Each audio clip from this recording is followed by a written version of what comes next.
I don't think every book has to be some big leadership or relationships. You don't always have to be working on yourself. It's fun to read a book or to listen to a book in this regard that helps you escape your life. It helps you imagine a different world, perhaps a world that doesn't exist. We here in the Robbins household are big lovers of all things Harry Potter and Game of Thrones and The Hobbit and The Lord of the Rings. But I've never considered myself, oddly enough, like a fantasy reader. You know what I mean? Like that sort of fantasy that's also sexy fantasy. And that brings me to my third recommendation, which is the Court of Thorn and Roses series, otherwise known as ACOTAR to people on TikTok. This is a fantasy series that is 5 books, I think, that my daughters recommended. They were absolutely psycho about these things. And they were like, Mom, you've got to read A Court of Thorn and Roses. I'm like, I don't care about fairies. And they're like, oh, no, it's so good. And Mom, don't just read it. You have to listen to the dramatic audio. Have you heard of dramatic audio? This changed my life. Dramatic audio is like a movie in your ear. Dramatic audio is when they take a book and they don't just read it. I mean, when you listen to a dramatic audio book like A Court of Thorn and Roses, holy cow, it's like a completely transformative experience. There are actors, there are sound effects, there is so much sex in this book. It's unbelievable. Yes, it is acted out. Like you literally will like blush as you're listening to this thing. It is so fun and fantasy and gripping in all ways that you could think of the word gripping. It is just absolutely incredible. Once I started listening to A Court of Thorn and Roses, I couldn't stop listening. It was like discovering a soap opera that I didn't know existed. I became so invested in the characters. The sound makes you want to escape to the world. And what's so cool about dramatic audio is that I would have my earbuds in all day long. I would be washing dishes, but I'm not in my kitchen with my hands in my soapy water. Oh, God, no. I'm literally flying with Rhysand through the skies of Prithian. Like, it's unbelievable. And then I'd be folding laundry or I'd be on a walk, and I'm not in Vermont. Holy cow. No, I'm in like the snowy underbelly of the mountain where the evil person and the king is. I mean, it is magical how it takes you away. And the coolest thing about dramatic audio, nobody knows you're there. It's not like you're sitting on the couch watching a movie and everybody can see that you're just watching a movie. Oh, no, because it's in your mind. You actually feel like you're there. It awakens something as you're picturing what they're describing and the sounds are bringing it to life. I just like you are talking about the let them theory with your sisters and brothers or your mom and dad or your friends, the Court of Thorn and Roses series became an obsession of my daughters and I for probably 6 months, because I literally listened to these books for like 6 months straight. And every time it was done, I was so disappointed. And they were all fantastic. And another thing that I have to give a shout out about is that the cover for the paperback version of the Court of Mist and Fury, it's number 2 in the series, was the inspiration. Shout out Sawyer Robbins, shout out Sarah J. Maas for the inspiration of the green cover and the yellow effects. This is where we got the idea. And you want to know something interesting? When we said we wanted the cover of the Let Them theory to be green, everybody's like, oh, no, green books are bad luck. No. There's a thing in publishing. There are no green books. Green books are bad luck. You don't want a green book. I'm like, I'm sorry. I don't think it's bad luck. Have you seen A Court of Mist and Fury? That book is green and yellow, and it's selling. I don't think people care about the cover of the book being green. We're going with green because we're inspired authentically by A Court of Mist and Fury. Now, obviously, it looks nothing like it. It's just the same sort. It's not even the same colors because this is sort of aqua blue. You can see it if you're on YouTube. So hi, everybody on YouTube. But this was the inspiration. I love it. And in fact, we talked about it so much. My husband, Chris, listened to the entire dramatic audio series. Thank you for doing that, Chris. Because one cool thing about books is they bring you together. That's why people love book clubs. And aren't you seeing a resurgence of book clubs? If you're not in a book club, don't you kind of want to be in one again? How about you start one? And, not all the books have to be serious. It's fun to escape your life. It's fun to have something to listen to that takes you to an entirely different place. It's fun to have something that you can't wait to get back to. I know so many of you feel this way about the podcast, but I got to tell you, I just mainlined this.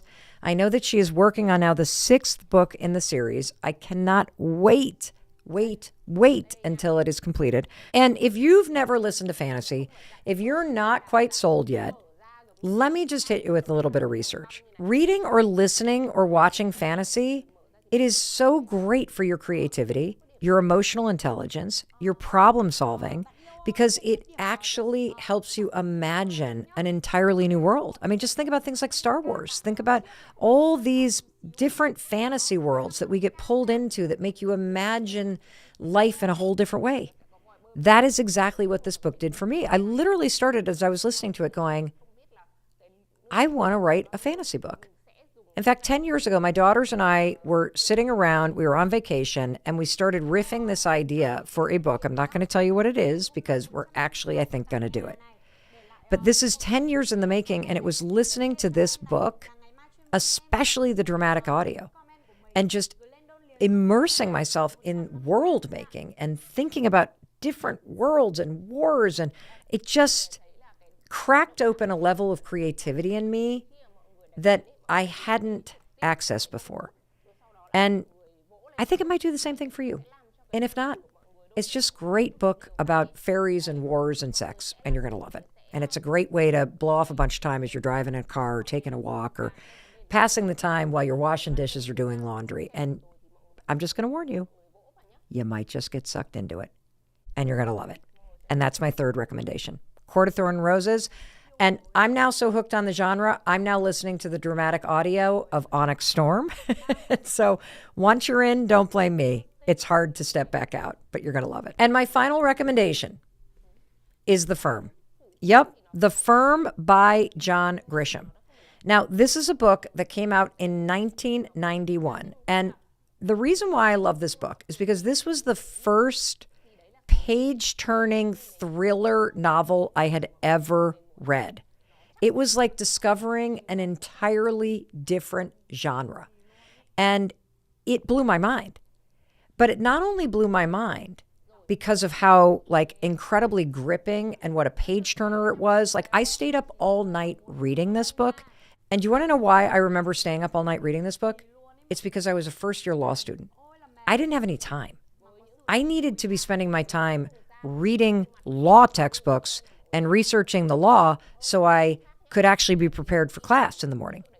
This was a book about a lawyer who literally discovers after he joins this big, prestigious law firm that, oh my gosh, the law firm is actually tied to the mob and they're laundering money. The FBI gets involved. And this young new associate is now in the fight of his life to save him and his wife. As all of this is unraveling, he's discovered it, and now they're chasing him, trying to kill him. He was unbelievable. But that's not the only reason why this book was unbelievable to me. So in 1991, when I discovered this book, I was in my first year of law school at Boston College Law School, and I felt like I had made the world's biggest mistake. I hated law school. The second I got there, I don't know if you've ever had an experience like this, whether it's in a job or a relationship or a school, or maybe you move into an apartment, you're like, oh no, not here. I knew with every cell of my being that this was not me. I hated all the reading. I hated how intense it was. I hated how competitive everybody felt. I didn't want to be a lawyer. I just didn't know what to do with my life. And so I applied to law school because people around me had applied to law school. And so I felt like I had made the biggest mistake. I felt like I was going to be stuck being a lawyer my whole life. I felt like I was going to just forever, never be happy. Like there was no turning back. And when I read this book, I was like, wait a minute. The guy who wrote this is a lawyer. You can be a lawyer and you can write fiction books? What? And it opened up my eyes to a very simple fact. You're not stuck anywhere. You're not stuck with the degree that you have. You're not stuck in the profession that you're in. Just because you've studied to do one thing or you dropped out of college and didn't study to do anything doesn't mean you can't write a book. Doesn't mean you can't try something new. Doesn't mean you can't start a YouTube channel. And so it was this huge epiphany to me at a moment in my life where I felt like I had railroaded myself into the wrong profession, that wait a minute, maybe this law degree is actually leading me somewhere. Maybe I'm going to learn a bunch of stuff here, but I don't have to go to a big law firm, especially not one that's laundering money for the mob. I don't have to practice law. Like, I could do what John Grisham did. I could actually just get a law degree and figure it out. And that's what I've done. And there's also another reason why I wanted to recommend this book, and it's because John Grisham's story is freaking unbelievable. It reminds me a little bit of Paulo Coelho's story in terms of The Alchemist and the twists and the turns and the failing. But I want to tell you the backstory here, because this man, John Grisham, has sold 300 million books. 300 million books? That's insane. But he didn't start that way. Like, wait till you hear his career path. And this is important to hear because it's easy to gaslight yourself into thinking that there's only one career, or that making a mistake or being told no is the end of the story. It's not the end of your story. It's just part of the story, because it just shows you over and over and over and over again, you're not stuck where you are. You literally are not stuck where you are. Everything that you are doing in life is leading you somewhere else. Every experience that you have is not a waste of your time. It's actually experience that you're gaining that is going to help you down the road. You are on a journey in this thing called life.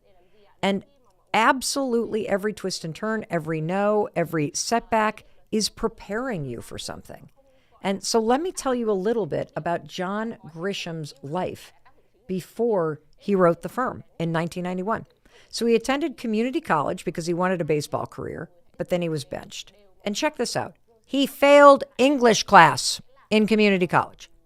He then transferred to Delta State University as a walk-on player for baseball, but cut from the team. Why? Guess the universe had some other plans for him, because how are you going to sell 300 million books if you think you're going to be a baseball player? And it's so important that you actually adopt this mindset. That what if this all works out? What if all the no's, what if all the heartbreak, what if all the disappointments is actually the world's way of pushing you in the direction you're meant to go? It's incredible. That's how life works. So he leaves Delta State University after one semester. He changed colleges, not once, not twice, 3 times before completing his degree. Initially, he studied economics, then he switched to accounting. He earns a BS, a Bachelor's of Science, from Mississippi State University in 1977. He was inspired by a Vietnam veteran classmate to pursue law. Now, check this out. When he enrolled in the University of Mississippi School of Law, he intended to be a tax lawyer, but then he shifted to civil litigation. He graduated in 1981, 10 years before he wrote this book, and he practiced criminal law for nearly a decade in South Haven, Mississippi. That's the exact kind of law that I practiced for the Legal Aid Society in New York City when I graduated from law school. He was also in the House of Representatives in Mississippi, and his first novel was called A Time to Kill. And he was inspired to write that novel because he witnessed the harrowing testimony of a 12-year-old in 1984. And that's what inspired him to start writing A Time to Kill. Now check this out, Blishers. Before he published A Time to Kill in 1989. He began writing The Firm immediately afterwards. And holy cow, this is unbelievable. Here's what John Grisham said in an op-ed piece in the New York Times in 2010. Writing was not a childhood dream of mine. I do not recall longing to write as a student. I wasn't sure how to start. Each year from January through March, I was at the state capitol in Jackson, wasting serious time. But now I realize I was also listening to great storytellers. I took a lot of notes, not knowing why, but feeling that someday these tales would come in handy. A Time to Kill didn't sell. I stuck with my day job, defending criminals, preparing wills and deeds and contracts. Still, something about writing made me spend large hours of my free time at my desk. I had never worked so hard in my life, nor imagined that writing could be such an effort. It was way more difficult than my former jobs of laying asphalt, and at times more frustrating than my former job of selling underwear. But it paid off. Eventually, I was able to leave the law and quit politics. Writing is still the most difficult job I've ever had, but it's worth it. So The Firm by John Grisham is my final recommendation, not only because it was such an important book for me in 1991, where I felt lost in my career, and it opened my eyes to a whole different possibility. And what's interesting is I didn't think, I could write a book. I just thought, I don't have to practice law. And just like John Grisham, when I was little, even though I was a voracious reader, I never thought maybe I'll write a book one day. And so I also love this book because I love his backstory. And his backstory, step by step, point by point, proves something that I believe is true, that I fundamentally share with you in any way that I can, which is what we've been talking about today. Your life is preparing you for something extraordinary that hasn't happened yet. And learning how to wake up every day and focus on the power that's inside of you. Buoy yourself up by encouraging yourself and embrace the fact that there is a treasure inside of you. There is something uniquely that is yours, that is meant for you, that is contained within you, within this life that you have. And I do believe that the universe is nudging you along all the time. And you may be listening right now at a moment in your life where you feel completely stalled out, where you feel like you've just faced nothing but rejection. I promise you, if you hold on to the faith that all of this is preparing you for something extraordinary, it just hasn't happened yet. If you can reframe all of the painful things, the heartaches, the rejection, into lessons that are trying to teach you something, if you can take every experience that doesn't seem like it adds up, I promise you, one of these days off in the future, you are going to wake up and you're going to look back on this moment in your life and you're going to say, I can see exactly why that happened. I can see exactly what I learned from it. And I can also see that this entire time, the universe was nudging me and trying to push me in the right direction all along. And your job and my job in life is simply to wake up and be present and recognize it when it's happening. And in case nobody else tells you, I wanted to be sure to tell you that I love you and I believe in you. The reason why I say I love you is because love is a very simple thing. Love is literally just admiring something in someone and having them in mind. And if I go to the books that I recommended, in The Alchemist, one is loved because one is loved. No reason is needed for loving. And see, I admire the fact that you're the kind of person that makes the time to listen to something that makes your life better. I admire that in you. So that's why I say I love you, because I admire that in you and I have you in mind. And I also tell you that you can create a better life because there is no doubt in my mind that you have the capacity and the capability and the treasure inside yourself to do so. And it is my hope that these 4 books and the Let Them theory are going to help you achieve it. Alrighty. I'll talk to you in a few days because I'll be waiting to welcome you in to the very next episode the moment you hit play. I'll see you there. And for you on YouTube, thanks for watching all the way to the end. Thanks for sharing this. And this is what you're going to want to watch next. Just consider one decision that you make today has the potential to change the rest of your life. I mean, every day you decide, am I going to wake up an hour earlier like I said I would and get myself to the gym or not? Should I have that cookie at work or not? Now, look, it may seem silly. You're like, oh, for God's sakes, Mel, come on. It's not silly at all.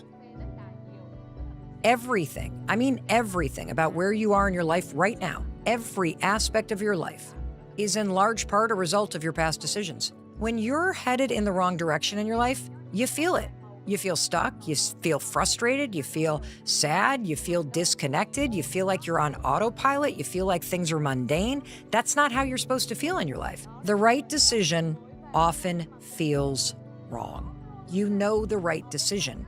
You're just afraid to make it. It's not about the truth. It's about the aftermath of telling the truth. This is the key to everything. Okay, this seriously blows my mind. 59% of you who listen to the Mel Robbins podcast haven't hit the subscribe button yet? What? Before we jump into the episode, and you're going to love this episode, can I please ask you for a favor? Because this is the easiest way you can support the show and you can support me. And I know you're the kind of person that loves supporting people who support you. Just tap that subscribe button. It's free. It helps me bring you this content every single week right here on YouTube. And let me tell you my commitment to you. I promise you, I am going to keep making this show and every video that I create for you on YouTube even better. I'm always listening to your feedback. In fact, everyone on my team here at the Mel Robbins podcast, we're always listening to your feedback, and we want to be sure that we're bringing you the exact content, empowerment, and inspiration that you need, that you want, and you deserve. So thank you for supporting me by hitting subscribe. All right, let's jump into the episode. Hey, it's your friend Mel, and welcome to the Mel Robbins podcast. I am so excited for the topic today. I'm so excited that you're here with me. First of all, it's always such an honor to spend time with you and to be together. And if you're a new listener, I just wanted to take a moment and personally welcome you to the Mel Robbins podcast family. I am so glad you're here. Because you made the time to listen to this particular episode about decision making and intuition, here's what I know about you. I know you're the type of person who not only values your time, but you're also interested in learning how to trust yourself, how to trust your intuition, and how to be more decisive and confident in the decisions that you're making every single day. And I love that. And if you're listening to this because somebody sent this to you, here's what I want to point out to you. First of all, I think it's really cool that somebody sent this to you, because it probably means that you have a big decision that you need to make, and maybe you're grappling with it. Or maybe you're just the kind of person that overthinks everything and you're sick of it, and you'd love to be more confident and decisive in your life. Well, that's exactly what you're going to get by listening to this or watching this episode today. You're going to learn about the science of decision making. You're going to learn about intuition. You're going to feel and become more decisive. I want that for you. I love that people in your life care about you enough to send this to you. That is so cool, because today I'm going to teach you a very simple framework that I had to develop for myself in order to stop being so damn indecisive. I know. Today, I'm probably one of the most decisive people you'll ever meet. But I've learned that as a skill. I've had to learn how to trust my gut, full stop. I wasn't always this way. I mean, being decisive, learning how to trust your intuition, it's a skill. And today, I'm going to teach you the tricks, the tools, the frameworks that I've used in order to become more confident in my decisions. And I want to preview for you what we're going to cover today, because there are 4 specific topics that I've broken this into that are going to truly help you learn how to trust your gut and become more decisive. So first, we're going to cover the topic of intuition. What is it? How does it work? Why should you trust it? And honestly, I love this topic because the science here is fascinating. And it's also going to help you trust what your gut and intuition is saying when you understand how it works. Second topic we're going to cover is understanding the difference between moments where make the gut decision, follow your intuition, don't even second guess it, versus those moments where you should pause and think through the pros and the cons and the implications of a decision before you just make it. The third topic we're going to cover is moments where you have a decision to make, but you feel conflicted. I'm talking breakups, leaving jobs, telling the truth, owning up to what you've done wrong. Talk about conflicted. Oh my gosh. For those moments in life, you need a framework that anchors you and holds your hand and helps you unlock the courage that you're going to need in order to do the right thing and follow through with the decision that you know you need to make. In order to teach this framework to you, I'm going to share a gut-wrenching situation with you from one of your fellow listeners who is questioning whether or not they should call off their wedding. I mean, wait till you hear this. When you hear this, you're going to be like, oh, I feel conflicted and I'm not even in the situation. But we're going to use this framework to help this person decide what decision to make. And finally, I'm going to teach you one of the most important things I've ever learned. There are no bad decisions when you understand the power of the decisions that you make. See, part of making a decision is trusting your ability to handle whatever comes with it. That's why I believe you're one decision away from a better life, because a decision turns your life in a different direction. And you know this. You've felt the power that a single decision can make in your life.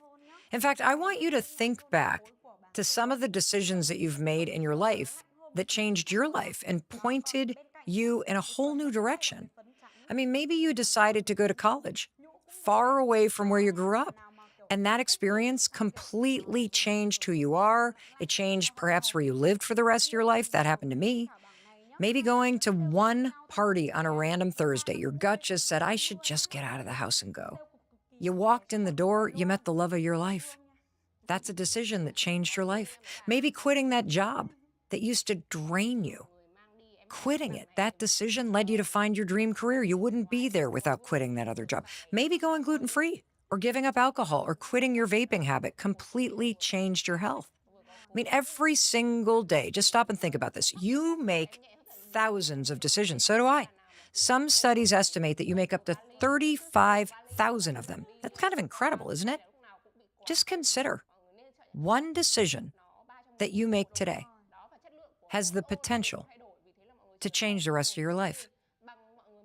But when you don't know how to trust yourself, here's what happens. You question every decision. And that can make you stay stuck in the same patterns, in the same place, and around the same types of people for decades. I mean, you're literally putting the potential for your life, that beautiful future that you want to build for yourself, on hold when you question the decisions you need to make. So before you and I jump into the 4 things that you're going to learn today about intuition and the difference between thinking through a decision and going with your gut and what to do when you feel conflicted, I want you to take a moment and I want you to get selfish. You're listening to this for a reason. So think about a decision that you may be grappling with right now. Go ahead. Just think about it. What's a decision that you're overthinking, or that you're avoiding, or that you're questioning? Maybe it's whether you should move out of your apartment with your roommates and live on your own for the very first time.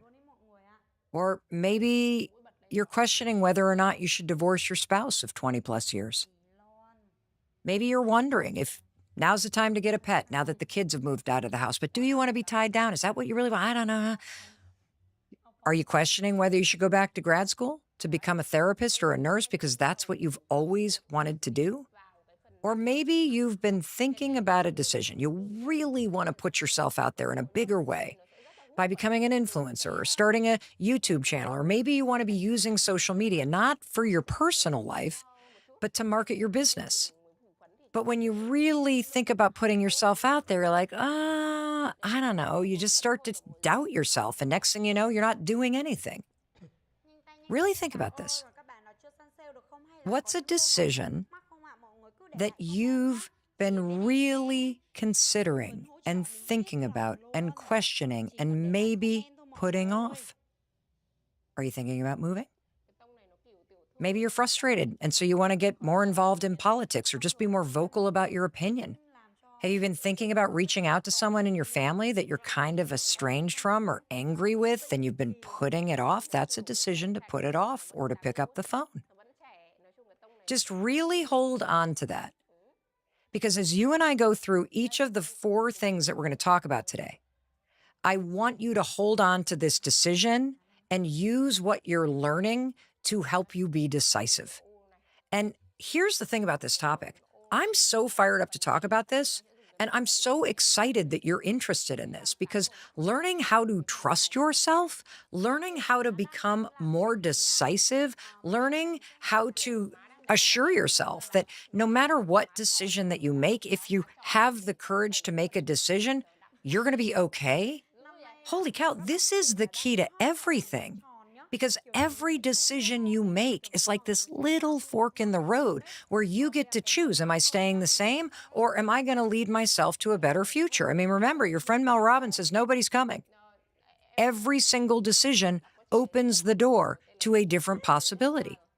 And I want you to really think about the power of every decision you make. I mean, every day you decide. Am I going to wake up an hour earlier, like I said I would, and get myself to the gym? Or not? Should I have that cookie at work or not? What movie should I watch tonight? What should I have for dinner? What outfit should I wear to work? What shoes? Now, look, it may seem silly. You're like, oh, for God's sakes, Mel, come on. It's not silly at all. Everything, I mean everything about where you are in your life right now, every aspect of your life is in large part a result of your past decisions. And more importantly, this is what I want you to really consider, who you're going to be in the future. Every aspect of who you become, from how much money you have, to what your relationships are like, to what your friend groups are like, to what your health is like, how you spend your days, is 100% a result of the decisions you make today. That's how powerful your decisions are. If you want to be the kind of person that's healthy, you need to make decisions that a healthy person makes. If you want to be the kind of person who has a lot of money, starting today, you got to make the kind of decisions that a person who's financially responsible makes. If you want to be the kind of person that owns their own business or has a better friend group or sells their art, starting today, you, through the power of your decisions, can become that person. Every single choice you make has power. I just love this topic. But here's the thing, though. Right now, you're probably like I used to be. You're not even aware of the decisions that you're making. You're just sort of like on autopilot. That's how I was.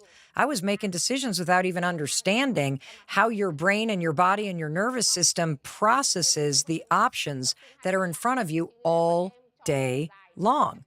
And if you're on autopilot like I used to be, oh, hit the snooze button, just shove this in my mouth, just go to work and complain about my job.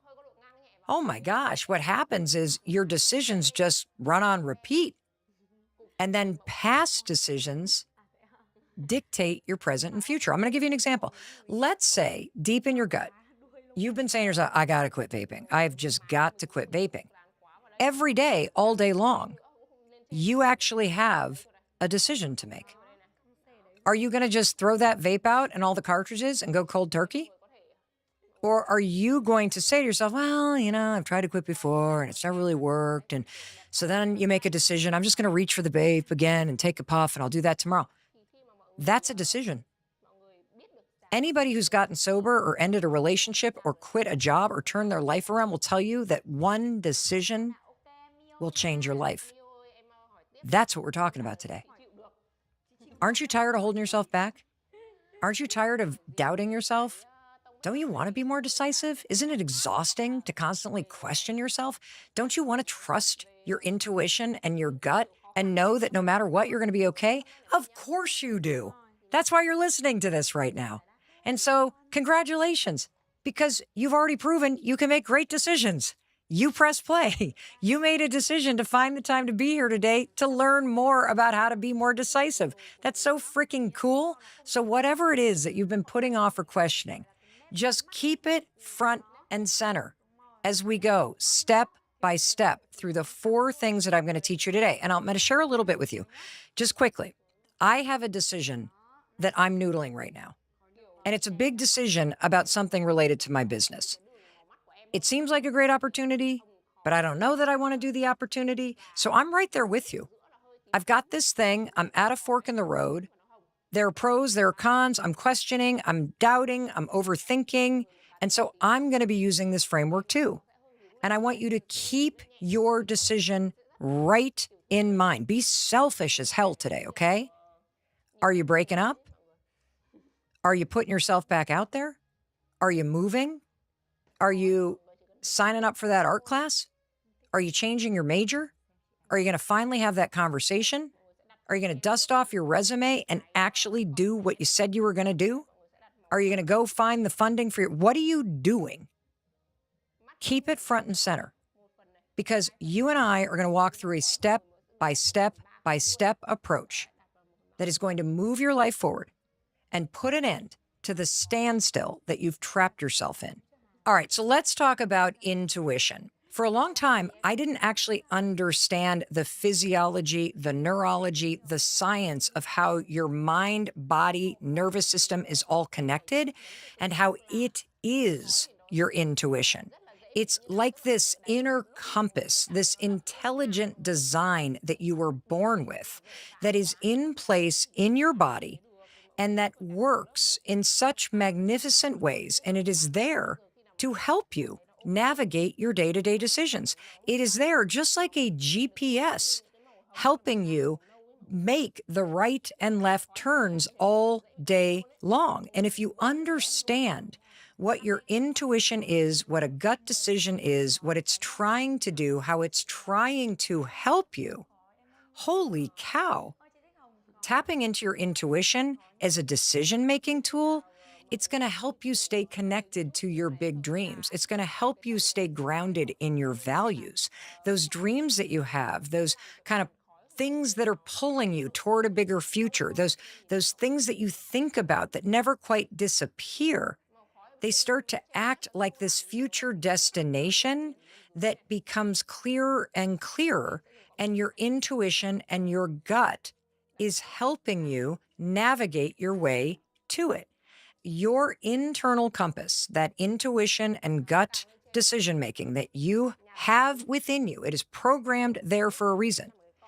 It uses the exact same scientific principles that explain why a traditional compass works. So, for example, a traditional compass has a magnet inside it. And that magnet, what is it doing when it points true north? It's just responding to the magnetic energy of the earth. Your compass, your intuition, it works the exact same way as a traditional compass. It reads magnetic energy all around you. I want you to stop and think about this, because when you really tune into your intuition, you can feel it pulling you toward things, and you can also immediately feel it pushing you away from people that have bad energy, right? You've walked into a room and you immediately feel like the vibe is off with somebody. You're like, ooh, avoid that person. You don't even have to talk to them. That's your intuition. That's your internal compass. See, your compass is constantly reading not only your energy, but all of the energy around you and that is happening in life and with other people. And that compass then pulls in all the energy around you and then attunes it to whether or not it's in alignment with you. That's your true north. Or, whoa, there's a person with really awful energy. Let's cross the street. Your intuition is part of this complex, intelligent design system that I want you to trust. I want you to use it. It has been fashioned by your DNA. It is hardwired in you from your birth. It's been using programming from your life experience, from your gut, from your brain, and from your heart. And all you need to do in order to be more decisive and to start trusting yourself is to learn how it works and to start paying attention to the signals in your own mind, in your own body, and your own spirit. Because I'm telling you, the signals are there, and they're there all day long. And this is why I also am going to continue to remind you, you already know the best decision for you. You already know the right thing to do. The problem isn't knowing what to do. It's finding the courage to make yourself do it. And once you really embrace the truth of what intuition is, and you recognize this intelligent system inside you that has been communicating with you since you were born, you are now going to know what you need to do in any single situation. How freaking cool is that? all of the angst, all the negative energy, all of that resistance and overthinking, it's unnecessary because your compass is already telling you that your life is either headed in the wrong direction or it's headed in the right direction. So let's talk about what does it feel like if you're headed in the wrong direction. When you're headed in the wrong direction in your life, you feel it. You feel stuck. You feel frustrated. You feel sad. You feel disconnected. You feel like you're on autopilot. You feel like things are mundane. That's not how you're supposed to feel in your life. That's why I say feeling stuck is actually a good thing. It's a signal that you're headed in the wrong direction. It's a signal that your compass is going ding, ding, ding, wake up. You got to turn towards something new. Ding, ding, ding. You got to feel alive again. Ding, ding, ding. This relationship blows. We either got to work on it or you got to get out of here. So being stuck, being frustrated, being disconnected, these are all just signs that your life and the way that you're living it is no longer aligned with where you're supposed to go. It's a directional signal. Isn't that kind of cool? Doesn't mean you're indicted to stay there. And now that you understand that you are designed to be moving in a direction that feels true north and an alignment for you, it's super cool to tune into this inner compass and GPS system. And I'm going to give you a few examples. And these are what I call you just knew it moments. Have you ever had one of those? Of course you have. It's one of these split-second moments where you just knew it and you didn't question it and you turned and leaned toward what your intuition was telling you. You didn't even really think about it. You just knew. For example, you walk into a train car or into a bar, and the first person you lay eyes on, the love of your life. That's what happened to me. It was actually the voice. I was standing at a bar in New York City in 1994, and I was ordering a bourbon on the rocks to go. I wanted the bartender to put it in a plastic cup so I could sneak out of the bar. And from behind me, I heard, "That sounds great, make it two." And I turned around and laid eyes on Christopher Robbins. I just knew. You know, I've had a couple of these moments in my life where I just knew something was wrong. My intuition, my compass knew before my mind could make sense of it. One example in my life is when our son Oakley was born. He came home from the hospital and everything seemed fine except for one thing. We couldn't get him to eat. And I just knew something was wrong. And yet my mind couldn't make sense of it. I literally kept going back to the pediatrician every single day. "Mark, something's wrong. Mark, something's wrong. Mark, something wrong." I had known him at that point for 11 years. "Mark, something's wrong. Something's wrong. I just know it. I just know it. I just know it." We didn't know what was wrong. We didn't know what was wrong.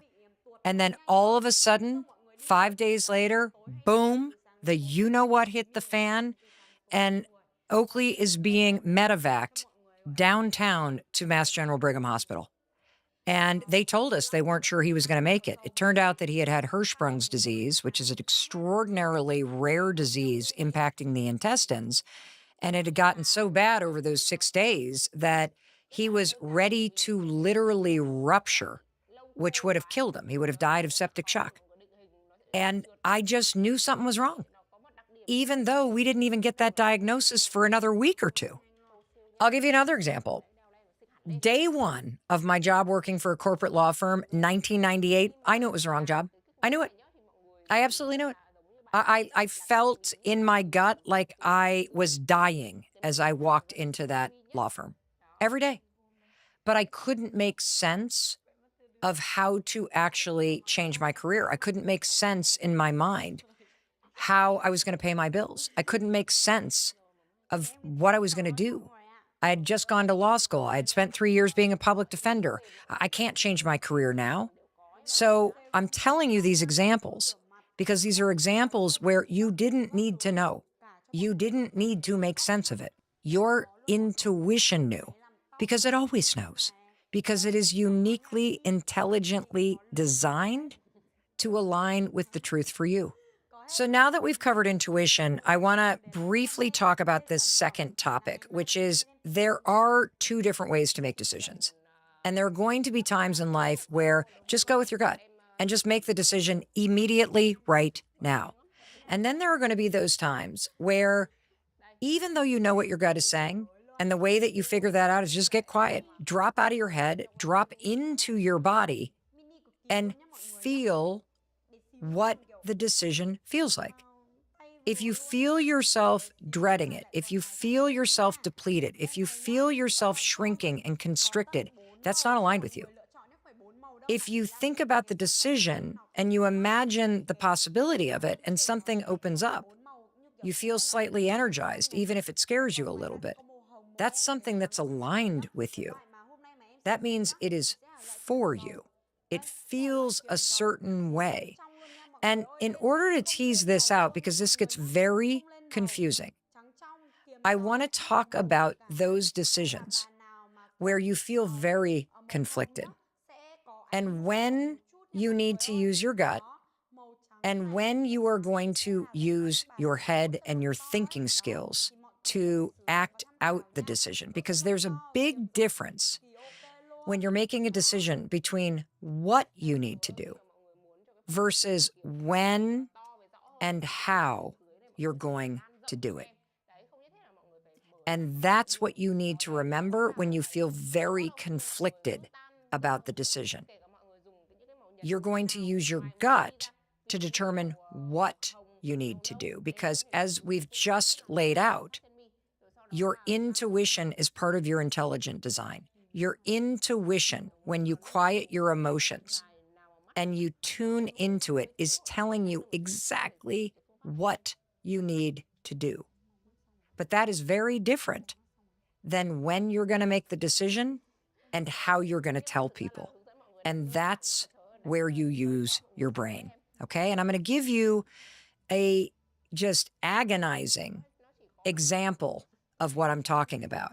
And it comes from one of your fellow listeners who wrote to me, and I'm going to read to you the decision that this person needs to make. I write about this in the Let Them Theory book. This is chapter 8, and I love the title of this chapter. Are you ready? The right decision often feels wrong. And that's a really important thing to understand, that there is a difference between the decision that you need to make and how it's going to feel when you tell people the decision. And learning how to separate the decision-making process, which is what is the right thing for me, from the telling the decision to other people process is critical. Because again, I'm going to tell you something. You know the right decision. You're just afraid to make it. And you're afraid to make it because you're worried about what other people are going to think. You're worried about other people's expectations. You're worried about dealing with other people's emotions. That's why decision-making is difficult. That's why you're not trusting your gut. It's not about the truth. It's about the aftermath of telling the truth. And that's exactly what our listener was talking about. So this listener writes to me, Mel, I'm engaged and soon to be married.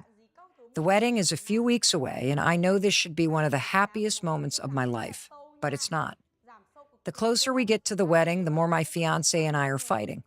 I can't stop shaking this feeling of dread. Deep down, I'm afraid I'm making a huge mistake. I don't know what to do. The invitations are out. My parents and hers have already put down the deposits for everything. I don't want to disappoint my family. I don't want my parents to lose their money. I don't want to break my fiance's heart. I don't want her parents and everyone else we know to be mad at me. How do I call this off? I mean, just reading that question, can't you feel your heart seize? Of course it's seizing. Because when the stakes are that high, the right answer always feels wrong. I want you to stop and think. If the groom were sitting across from you, what would you tell the groom to do? He says, I can't stop shaking this feeling of dread. Deep down, I'm afraid I'm making a huge mistake. Isn't it true that it's so easy to say and to see that on the surface, the answer is actually simple. He should call it off. I mean, if you're dreading the wedding, you're making a mistake. I mean, you know that. I know that. If you can't stop thinking about calling it off, then you should. But here's why decision making is hard. Even when the right decision seems clear, it doesn't always mean it's an easy decision to make. Why? Well, that's because the human experience is largely an emotional one. And what seems logical when you drop into your gut and you imagine, because here's how you would use your inner compass, right? I think about these moments where you feel conflicted, like driving through a blinding rainstorm. The GPS is on, but because of the rainstorm, you can't see more than 20 feet ahead of you. But you trust the GPS, don't you? Of course you do. And so you just keep moving forward through the storm. Your emotions are the storm. And what happens for all of us, it happens for me. I mean, my God, the emotion is what has kept me in relationships too long. It's kept me from apologizing or owning up to my behavior. It's kept me from making decisions that work for me because I'm afraid I'm going to upset other people. Emotions, the storms that you feel as you're following your own GPS, those are going to be there. You have to learn how to navigate through them. See, too often in life, when you're in this kind of dilemma, you choose to inflict pain on yourself instead of making a decision that you know is the right one for you, but it might be painful for other people to accept. I mean, let's be honest with each other. The groom who wrote in, he already knows what he needs to do. See, I think anytime anybody writes and asks for advice on what decision to make, you know what decision you need to make. You're not actually asking for help making a decision. What you're asking for is courage. You're asking for reassurance. You're asking for help in handling the emotions and the guilt and the dread that you feel, knowing that the decision that you need to make is going to hurt other people, or it's going to turn your life upside down, or it's going to lead to something that could be exciting, but it could also not work.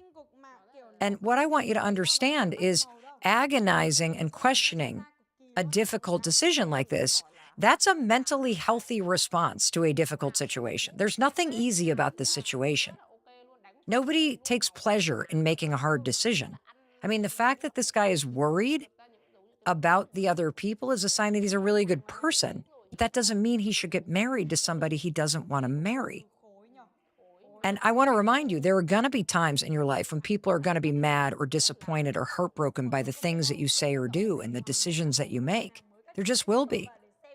And that's why understanding that there's a difference between what you need to do and how and when you do it, that's the art of decision making. Now, one thing I want to say about the difference between decisions where you're just going to go for it and trust your gut, and those decisions where you're going to hit the pause button, you're going to travel upstairs, and you're going to use your brain to make a plan, is that this is super important. And the reason why this is important is because there's a lot of research about how your emotions impact your decision making in really negative ways. I'm looking at some studies here that I wanted to talk to you about. There's very interesting research from neuroscientists, of course, about the various parts of the brain that you use and the different ways that people make decisions. But that gets so complicated that I'm just trying to boil it down for you in simple terms so you can actually walk away from this conversation and apply everything you're learning. And so if you look at what we've discussed so far, which is why you should trust your intuition and your intelligent design in gut decision making, it is important for you to understand that you have to settle your emotions first. Because what's interesting is that there's very, very clear research that your brain weighs your emotional state when it's weighing whether or not a decision is a good one or bad one. And this is important to understand because when you're stressed out or fearful, research shows you just choose the path of least resistance. You do what you've always done. You avoid the decision. And you and I have both done that. How many times have you put off quitting a job or having the conversation or heck, even going to the gym because you feel sad or you feel too stressed out to go? That's an example of how your emotions are impacting decisions in the moment.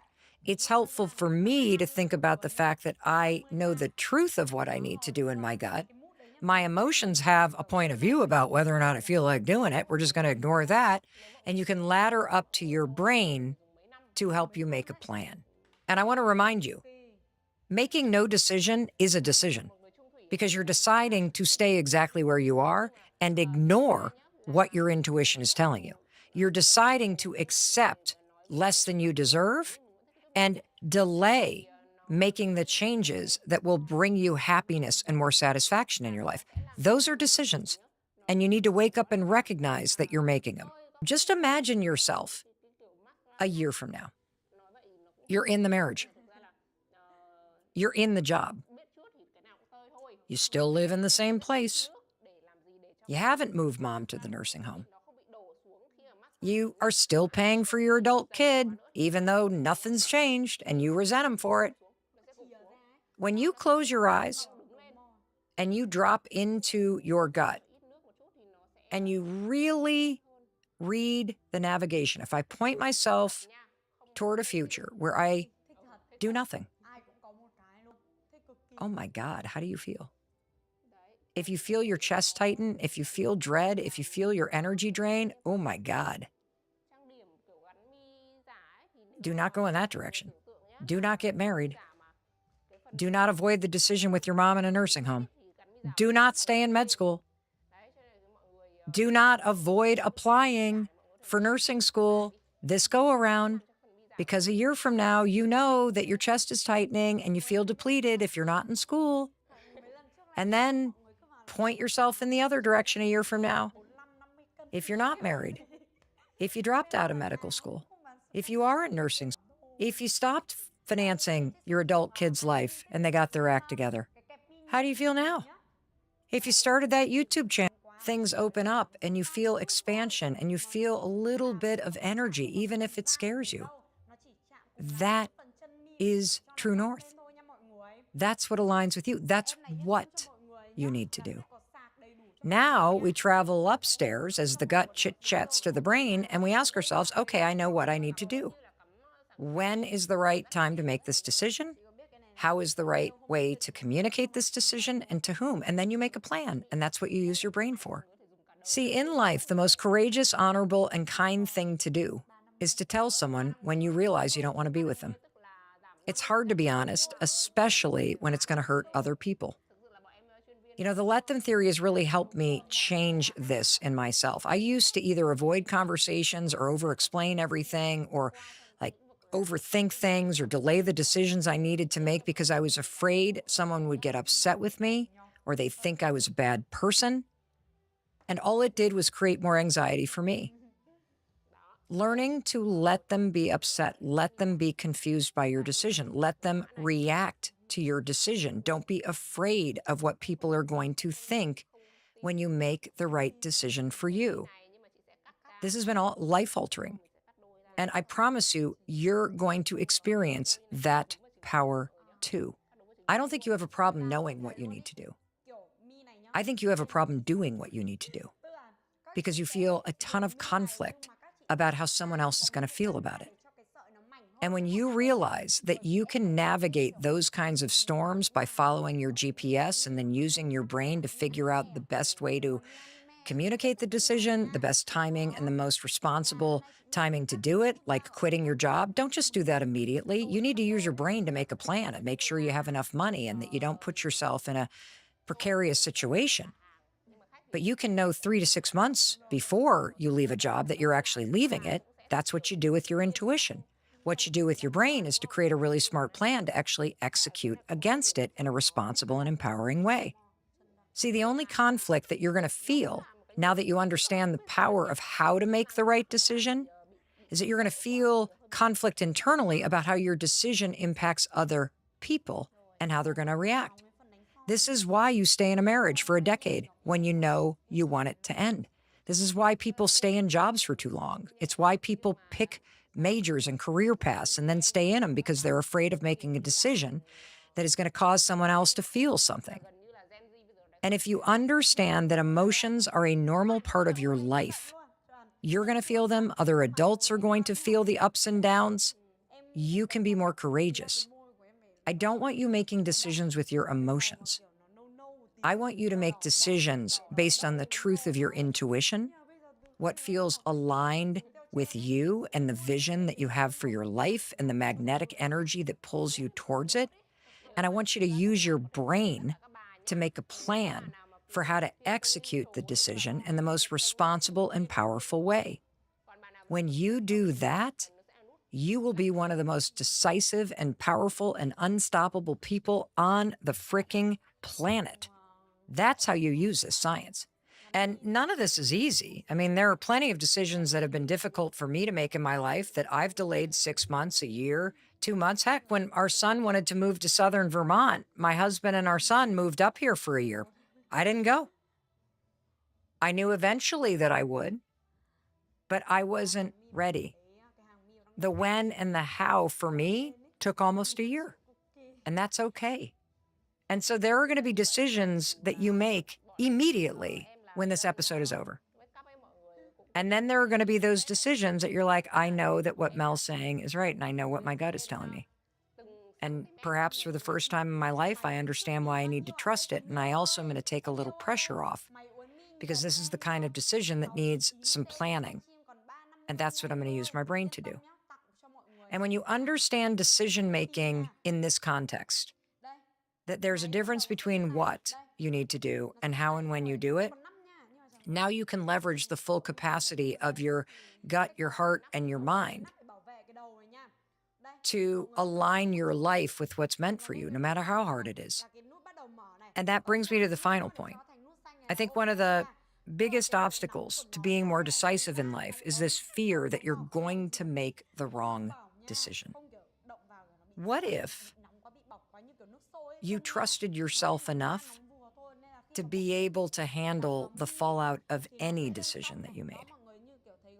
What if instead of fearing that you're going to make the wrong decision, you accepted the science of how intuition and how your internal GPS is helping you navigate? And you started to tune into what you know to be true. And you just separated the truth from how and when you plan and you execute those decisions. You take a little bit of the pressure off, but you really triple down on the truth. Because it's easy to say, I don't know how to trust my gut. I don't know how to listen to my intuition. I don't think that's true. I think you know exactly what your intuition is telling you. You just ignore it.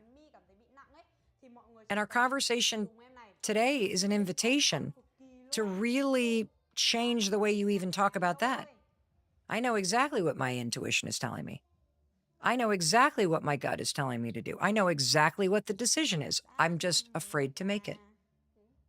I know exactly what I should do. I know when things feel off. I can read the energy of things. I know when I'm at a job or in a relationship or in a friend group or living in a place where it just starts to feel off, and I know I need to trust it. I'm working on how quickly I pivot and execute on that truth.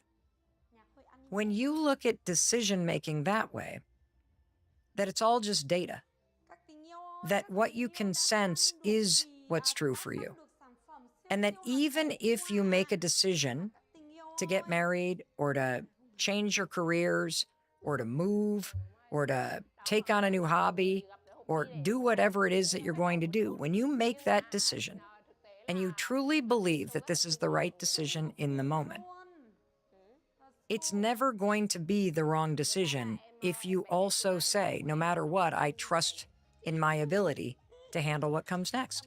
Like, let's just take the example of me and the job. When I made the decision to get that job, it felt like the right decision because I needed to pay my bills. And this was the first job offer that I had gotten when we had moved from New York City to Boston in 1998. So I was thrilled. It was the right decision because I needed to pay my bills. But when I walked into that office for the very first day in that high rise on High Street in downtown Boston, I knew in my gut, oh boy, not the place for me. Do you see the power in telling yourself that there are no wrong decisions because every decision leads you somewhere else? I needed the money, and I also knew that I wasn't going to stay there for the rest of my life. And that's the directional signal that I needed from my internal navigation system, my intuition, my gut, to help me recognize I'm at a fork in the road. And for me personally, I sat at that fork for another year. That's okay. And then I executed the plan to change my career entirely. So was that a wrong decision? Was it a bad decision? Did I fail? I don't think so. Just like a lot of the decisions that you've made, whether it's decisions to stay too long in a relationship, decisions not to change your marriage, decisions to move, to not move, all of those things are just data. Maybe you're the kind of person that has needed a lot of pain and frustration and struggle to finally wake the hell up and recognize that it's a lot easier to listen to what your gut is telling you than to ignore it. So all of those things that you think you may be screwed up, maybe it just led you right here. It led you and gave you exactly what you needed so that you could listen to this podcast episode today and say, you know what? Mel's right. I do know what's right for me. I do know what my gut is telling me. And what I'm going to work on is the courage to trust it. To not only trust the decision, but to trust in myself and my ability to move through whatever happens when I make it. When you look at decision making that way, you're not only going to be able to trust yourself faster and quicker and be more decisive, you're going to feel more confident because you're going to know whatever comes in the wake of that decision, you, my friend, are going to be okay. In fact, this conversation today, it's made me decide I'm going to do this thing. I've been thinking about it and writing out the pros and cons on paper and talking to people and weighing it and not weighing it and stressing out about it. But based on everything we've talked about, it's pretty easy for me to cut through the negativity and the emotion and the fear and see that I actually do want to do this thing. And even if it doesn't work, I feel confident that I'm going to be proud of myself, that I actually made the decision and I did it. I hope our conversation gave you the clarity and the tools and the frameworks that you need to cut through the emotion, to drop into your intelligent design, to figure out what the right next move is for you, and then recognize that there's so much value in traveling up to your brain and making a plan for how you're going to execute this decision, when it's going to become a reality. When you do that, I promise you, there are absolutely no bad decisions because you are aligning what you do with what is true for you. And only you know what the right thing is for you because you now know that you're going to feel it. Alrighty, I can't wait to hear what you do with this and what decisions you make. And in case no one else tells you, I wanted to be sure to tell you that I love you and I believe in you. And I believe in your power to create a better life. For real. Because now you know how to be more decisive, how to trust your gut, how to follow your intuition, and how to unlock the courage to move your life in the direction that is meant for you. I'll see you in the very next episode. I'll be waiting to welcome you in the moment you hit play. Alrighty, I'm thrilled that you're here and you watched all the way to the end. I can't wait to see what decisions you make. I hope you share them with me here on YouTube. And I know you're looking for the next video to watch. And I'm going to make the decision for you. You're going to check out this one and you're going to love it. I'll see you there. Only 1 in 3 Americans make healthy, sufficient sleep a priority on a night-to-night basis. Anywhere between 20 and 50% of Americans struggle with one of 2 difficulties, and that's either struggling to fall asleep or maintain sleep. How do you create consistent sleep if something is interrupting your ability to do it? Here's the dirty secret. Even if you can't get enough sleep, if you can get consistent sleep, you're going to do much better than someone that's getting enough sleep, but keeping different schedules. Wait, what? Yes, consistency is king. Wow. What is the average amount of time that it takes to fall asleep? We think that we just should be able to crawl into bed and flip our brains off like a switch. Wrong. Many of us have bright blue light emitting devices all around us, not only our light bulbs, but also the devices that we carry around with us. If you find that you're a little bit addicted to your phone, it's hard to put it down, commit to putting your phone down 5 minutes before you want to be falling asleep, and ideally on airplane mode, to say, I'm off for the night. This is my time at night for me. What is one of your favorite tips in order to get better sleep? One of my favorite tips for a great night's sleep is... Hey, it's your friend Mel, and welcome to the Mel Robbins Podcast. First of all, it's just an honor to be able to spend some time with you today right now, and I want to acknowledge you for choosing to listen to something that could help you create a better life. I just think that's super cool that you're putting yourself first. And I have a question for you. When was the last time you had a great night's sleep? You know, the kind where you wake up and you jump out of bed and you feel so energized and refreshed and focused. Wouldn't it be great if you woke up tomorrow and you're like, oh, I feel so great? Well, I'm on a mission to help you feel that exact way, because a renowned sleep scientist from Harvard is here in our Boston studios to prove to you that sleep is your superpower. And she has 7 simple, free, and science-backed tips that will help you and the people that you love get better sleep and wake up feeling refreshed, energized, focused, and in control. Doesn't that sound great? I thought so. So let's do this. Please help me welcome Dr. Rebecca Robbins to the Mel Robbins Podcast. Thank you for having me. Well, I would love to start by having you speak directly to the person listening.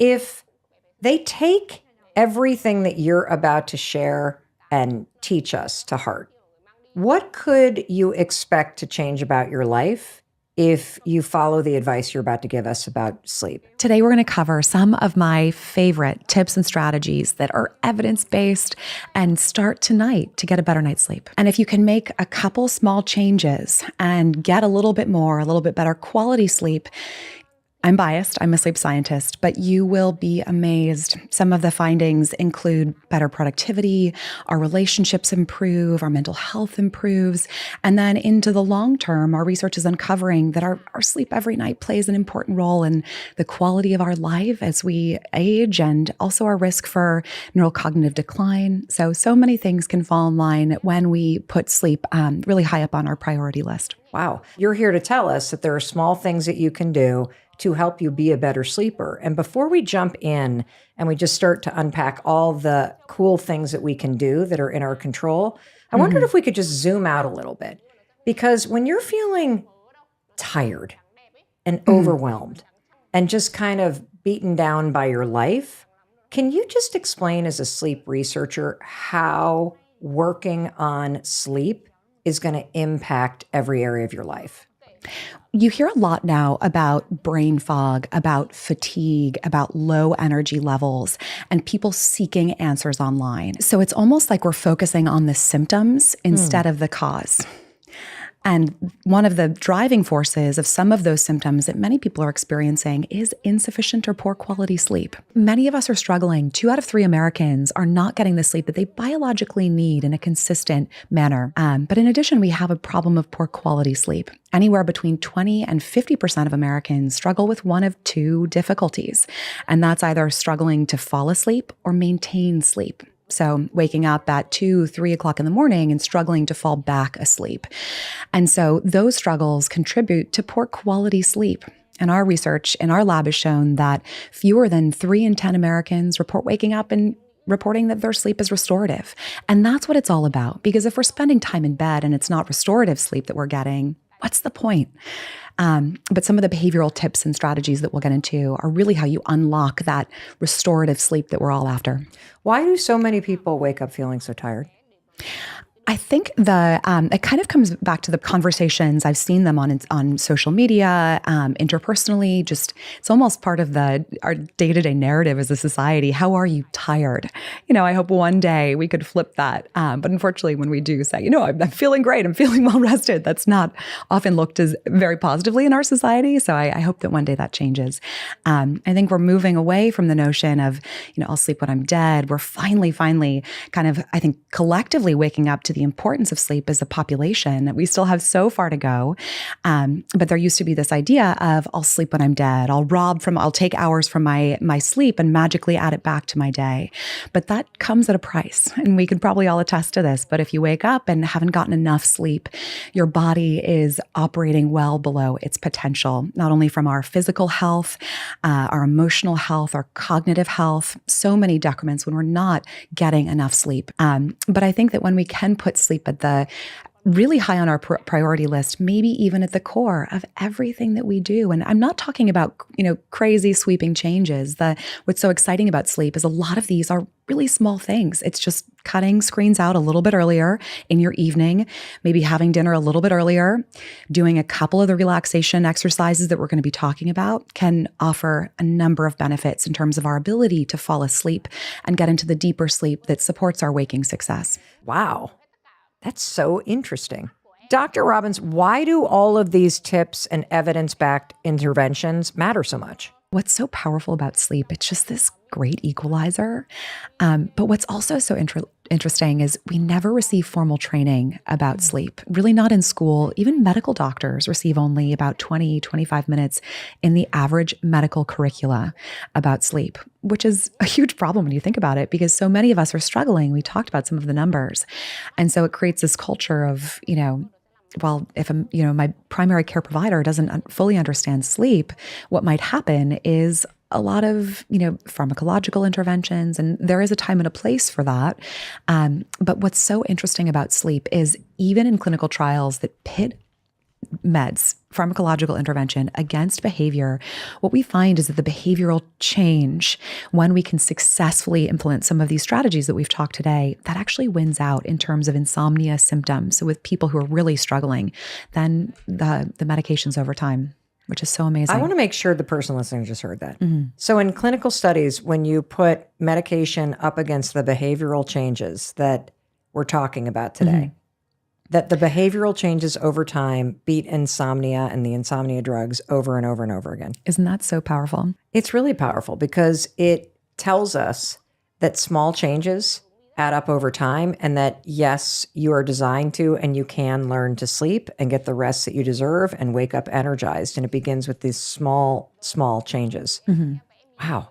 How does sleep impact the memory and the brain, Dr. Robbins? Sleep and the brain are really fascinating areas. And it turns out that during sleep, we not only kind of rinse and repeat and rehearse some of the memories that we took in from the day, but we also start to kind of put them into storage and figure out, importantly, where they should go in the brain, which when you think about it is a fascinating exercise and so important as we learn things, we're exposed to new things in the world around us.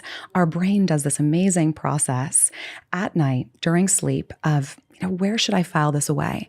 And importantly, what memories should I hold on to and which can I let go? Because we're exposed to so much information. We learn so much now more than ever with our phones in our pockets. The information that we're exposed to is enormous and our brains are amazing, but it couldn't possibly store all of that information. And so there's this fascinating process called pruning that takes place during sleep where we try to figure out our brain, what memories can it let go of and which should it keep? And where should those memories be stored? And we really are starting to uncover and believe that dreaming is one of the ways that this happens. So during dreaming, it's almost like the brain is throwing spaghetti against a wall to see, okay, the events from today, where do they fit in our existing networks of the brain? So when we put sleep at the center, so many positive outcomes come in terms of our learning, our memory, and for students, academic excellence. So if I can extract what you just said and try to give it back to you to make sure that I'm tracking. I always think of this example of a giant library. So during the day, the books are out and they've been given to people to read. When you mm-hmm. lay down in bed and you fall asleep, that's when the books come back to the library and they get put on the proper shelf. And that's your brain learning how to file memories, this pruning process. Is that what you call it? I love that analogy. Okay. And maybe figuring out, that book wasn't very well, widely read. So maybe we'll send it to a sister library. Got it. So you also prioritize what's important. Which is so fascinating. And then the other thing that you said that I think is really, really important to understand. Oh my God, I just had literally like a menopause brain fog thing. I must not have gotten a great night's sleep last night because I had such a good thing. That was, what were you just talking about? Learning, memory. Oh, that was it. Okay, see everybody? You're not the only one with brain fog. We're all here to learn how to sleep better. But this is super important that you're basically saying that a critical part of learning and locking in a new skill or a habit happens during sleep. Mm-hmm. And so if you're having trouble making new habits stick, or if you're studying for the Series 7, or you're studying for a standardized test or some exam coming up, or you've got a huge presentation that you have coming up for work, sleep and putting sleep at the center of how you're taking care of yourself helps you lock in the learning, helps you perform better. That's what you're saying based on the research? Exactly. But when you walk into any college campus, any corporate environment, you almost hear the opposite. People saying, oh, I'm going to stay up late to crank through this report. I'm going to pull an all-nighter to study more, to give myself more time. Let me, take more hours in my day away from my sleep and add it back to my productivity. It really throws that notion on its head, right? Because all the research shows that when we prioritize sleep, our learning improves, our productivity improves. So the next day you wake up and you're able to accomplish what you would have otherwise done in a fraction of the time. Terrific. That's super clear. So we are going to jump into these 7 strategies that you have that will help you become a better sleeper. What is one of your favorite tips in order to get better sleep?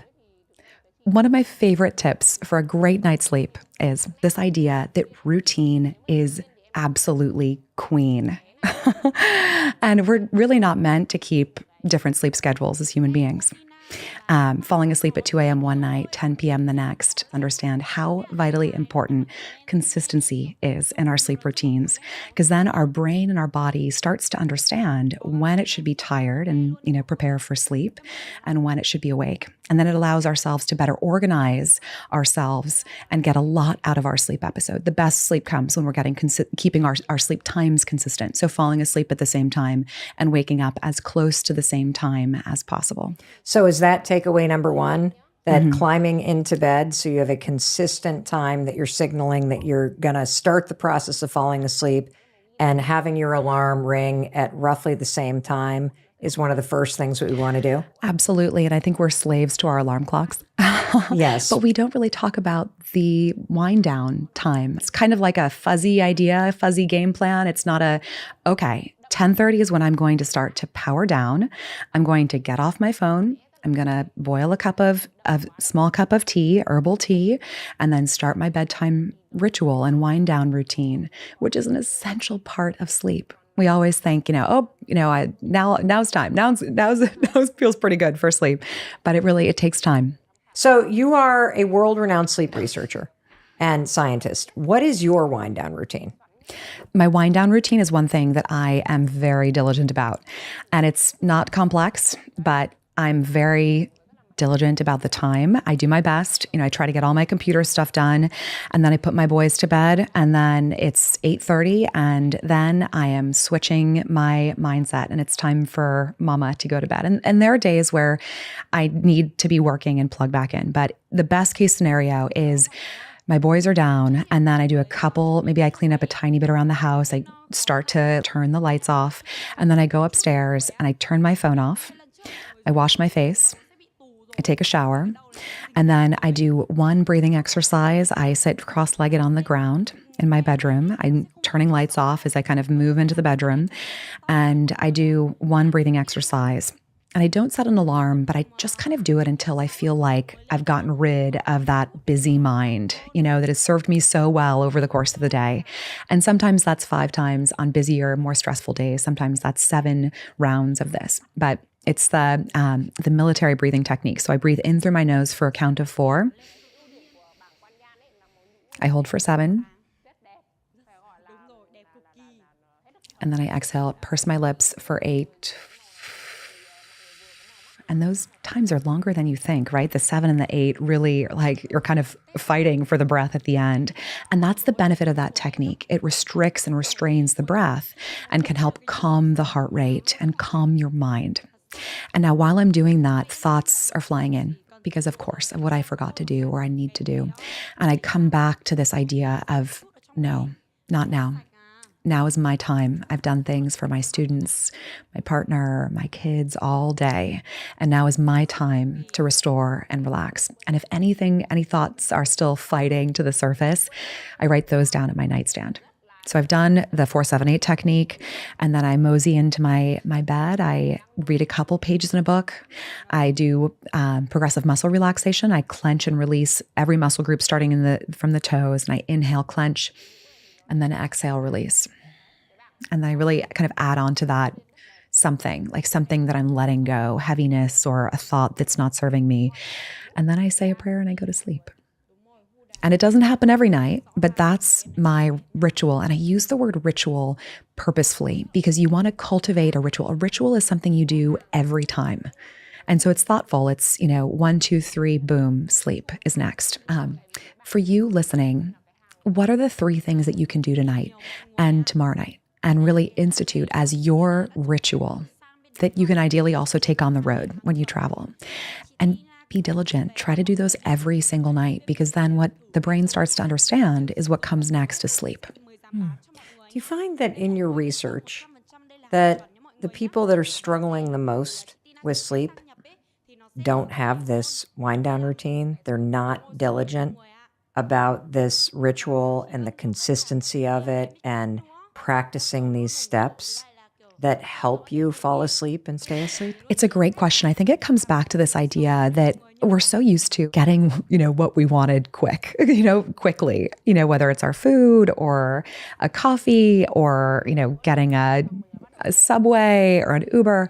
We're used to things happening quickly when we want them to. And our brain is hardwired to crave consistency, to have, to be able to expect what's coming next by keeping our schedules consistent, by giving our brain that sense of normalcy. And then sleep, falling asleep faster into deeper sleep is more within our reach. Quick question. What is the average amount of time that it takes to fall asleep? And when should we get out of bed because it's not happening? This is a great question. And I think a big area to, promote awareness about, because we think that we just should be able to crawl into bed and flip our brains off like a switch. Wrong. Sleep is a process. And so falling asleep actually takes time and more than a lot of people realize. Even a healthy sleeper with no problems should take about 15 or 20 minutes to fall asleep. And that's counter. So many people will say, oh, I can fall asleep anywhere. As soon as I get into the airplane at Logan, I'm out.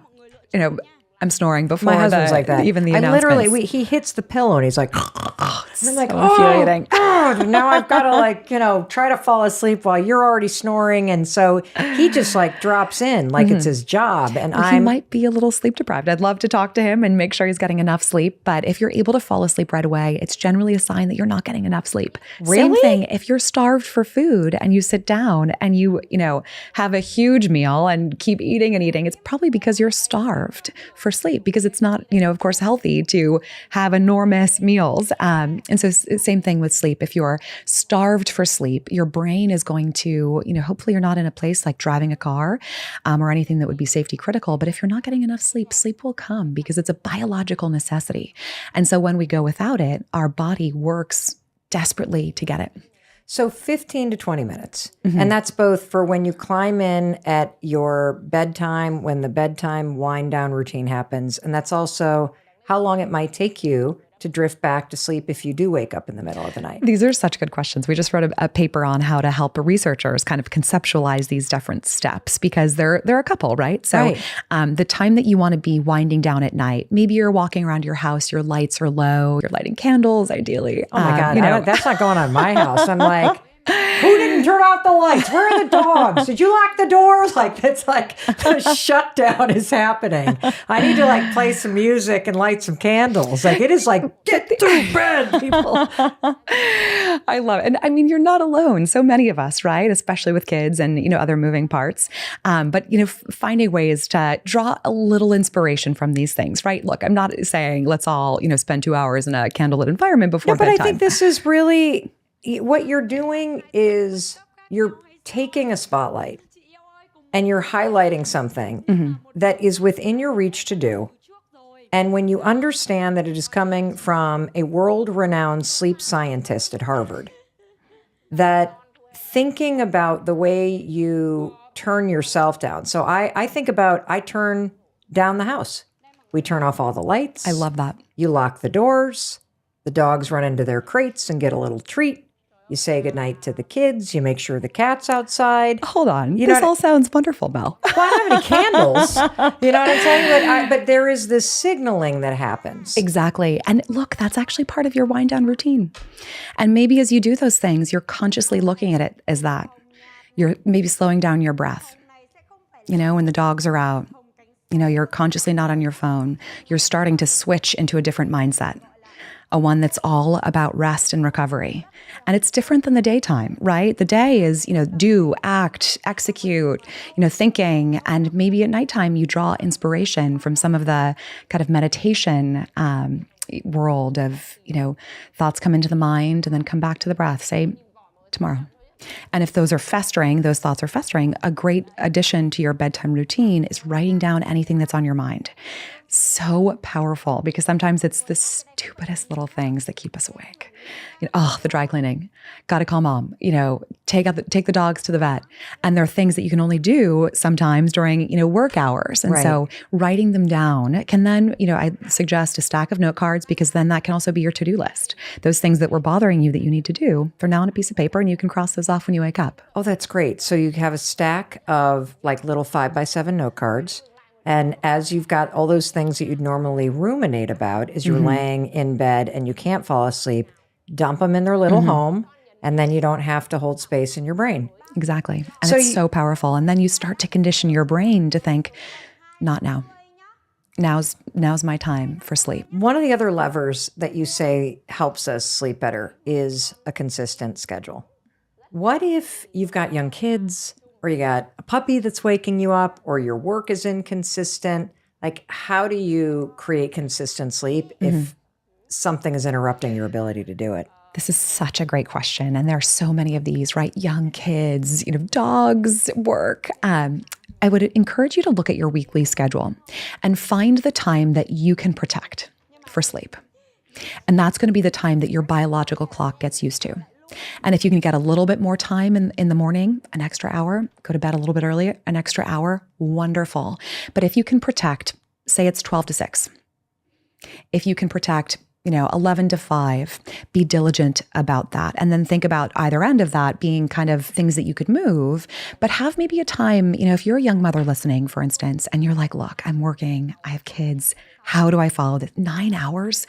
Here's the thing. That is the goal. If you can get there, wonderful. But if you can't, give me 7. Take that first time that you have to be up. You've hit your target wake up time. That should be your alarm for ideally every day of the week. But again, life happens. We'll talk about how to catch up in a moment, but that's your target wake up time. And then count back, maybe again, if it's only 6 that you can give me, count back 6. And even if you can't get enough sleep, if you can get consistent sleep, here's the dirty secret. You're going to do much better than someone that's getting enough sleep, but keeping different schedules. Wait, what? So hold on a second. If I can get less sleep, but consistently, so I'm consistently getting 5 or 6 hours of sleep, I am going to do better than somebody who's getting 8 or 9 hours of sleep, but an inconsistent schedule. And we are talking about situations where the person is really fundamentally not able to get enough sleep. It's not what I recommend, but if you're a shift worker, if you're a single mom with kids working 2 jobs, and you can't get 8 hours of consistent sleep, if you can get 5 consistently or 6 consistently, I really want to move you towards 6 or 7 for your health, your well-being, your ability to be around for those kids. You know, if it's caregiving that's one of your challenges, and really being diligent, you know, how many hours can I give myself? Because the closer to 7, the closer to 8, the longer you're going to be around, the better the quality of your heart, your brain, your productivity, your relationships, so many positive things when we can put sleep first. But if you're looking at, you know, at a schedule that is tough, then yes, consistency is king. Why is consistency more important than the amount of time you're sleeping? It comes back to our circadian rhythm. Our body and our brain, we're not built as humans to keep different schedules. It didn't serve us from the standpoint of evolution. It served our ancestors from the standpoint of evolution to know when it would be alert. So then it could say, okay, these animals are up at this time and I can hunt for these animals and forage for these, berries at this time. And then I prepare my meal in the heat of the day. It's kind of, so silly to compare, but kind of helps you understand just how important it is and how we're really built. And it takes a lot of time. Are all about consistency and keeping our sleep times the same, powering down. These are things that we don't have hacks for. Well, and what I love is there are things that you can do. And basically, it makes sense because if you are a young mom or a shift worker or something's going on with your parents, and so you're in the middle of a period of your life where things are really inconsistent, that creates its own level of stress. Totally. And so being worried about how much sleep you're going to get or this, that, and the other thing, if you can focus on the 5 or 6 hours that you can pretty much guarantee, that lowers a little bit of stress because now you're focused on what you can control. So it makes a lot of sense. Totally. What if your partner has a different schedule or snores like crazy or is just a human furnace and keeping you awake? Do you recommend that you sleep in a different room? This is such a good question. And if you have a partner, sleep is a social behavior. It's kind of funny to think of it that way, but it really is. What do you mean by that? You co-sleep largely if you're in a relationship. So it's a social phenomenon. It's true. And so if your partner snores, it's going to probably interrupt the quality of your sleep. And so I would encourage you to think about, again, kind of putting sleep at the center. Granted, I'm biased. This is what I do for a living. But when we can do that and really say critically, how can we optimize for sleep? That will improve your relationship, improve your productivity at work, how you care for your children, so many positive things. And then you have to ask yourself, am I creating lasting memories by, sleeping together with my partner? This term is actually, this is termed as sleep divorce. What I'm about to talk about, sleeping separately. That's a terrible which is name. so negative. Can we come up with a better name? I couldn't agree more. I have some friends who are like, look, it's a sleep marriage. It literally is how I'm able to stay in this marriage. And that could be for a number of reasons. You should just have a sex bed and then a sleep bed. We need to make this Victorian sexier era. in terms of the name of it. That's what people did in the Victorian era, right? And, even earlier than that. And very wealthy individuals Well, I thought it was because they had that. mistresses, but I thought that's why they were not sleeping together. But that might have been a so factor. You recommend that and ask yourself as a couple, how can we be the best possible couple, that we can be? How can we be the best parents? Succeed in our careers, love each other. And you can do that with good sleep. And if your sleep is interrupting each other's, maybe one's snoring, maybe one keeps a different schedule, one's a shift worker.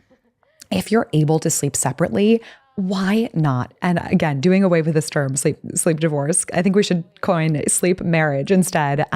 Because again, you're just not creating lasting memories when you're sleeping. Sometimes it's nice to cuddle, but you could do that and then slip into your separate bedroom where you're going to get the sleep that will support your personal waking success. And again, allow you to thrive in that relationship. Now, there are some people for whom that will be challenging. Maybe you don't have a guest room that you could, oust your husband or your partner to go to.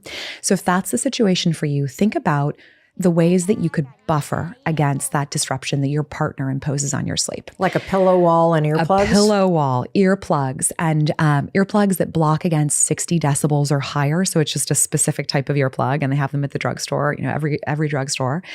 White noise, they're widely available. Look into one of these. It creates kind of a background level of noise that then can dampen the impact of intermittent noise, which is often the challenge, right? It's someone getting up to an alarm clock or someone snoring.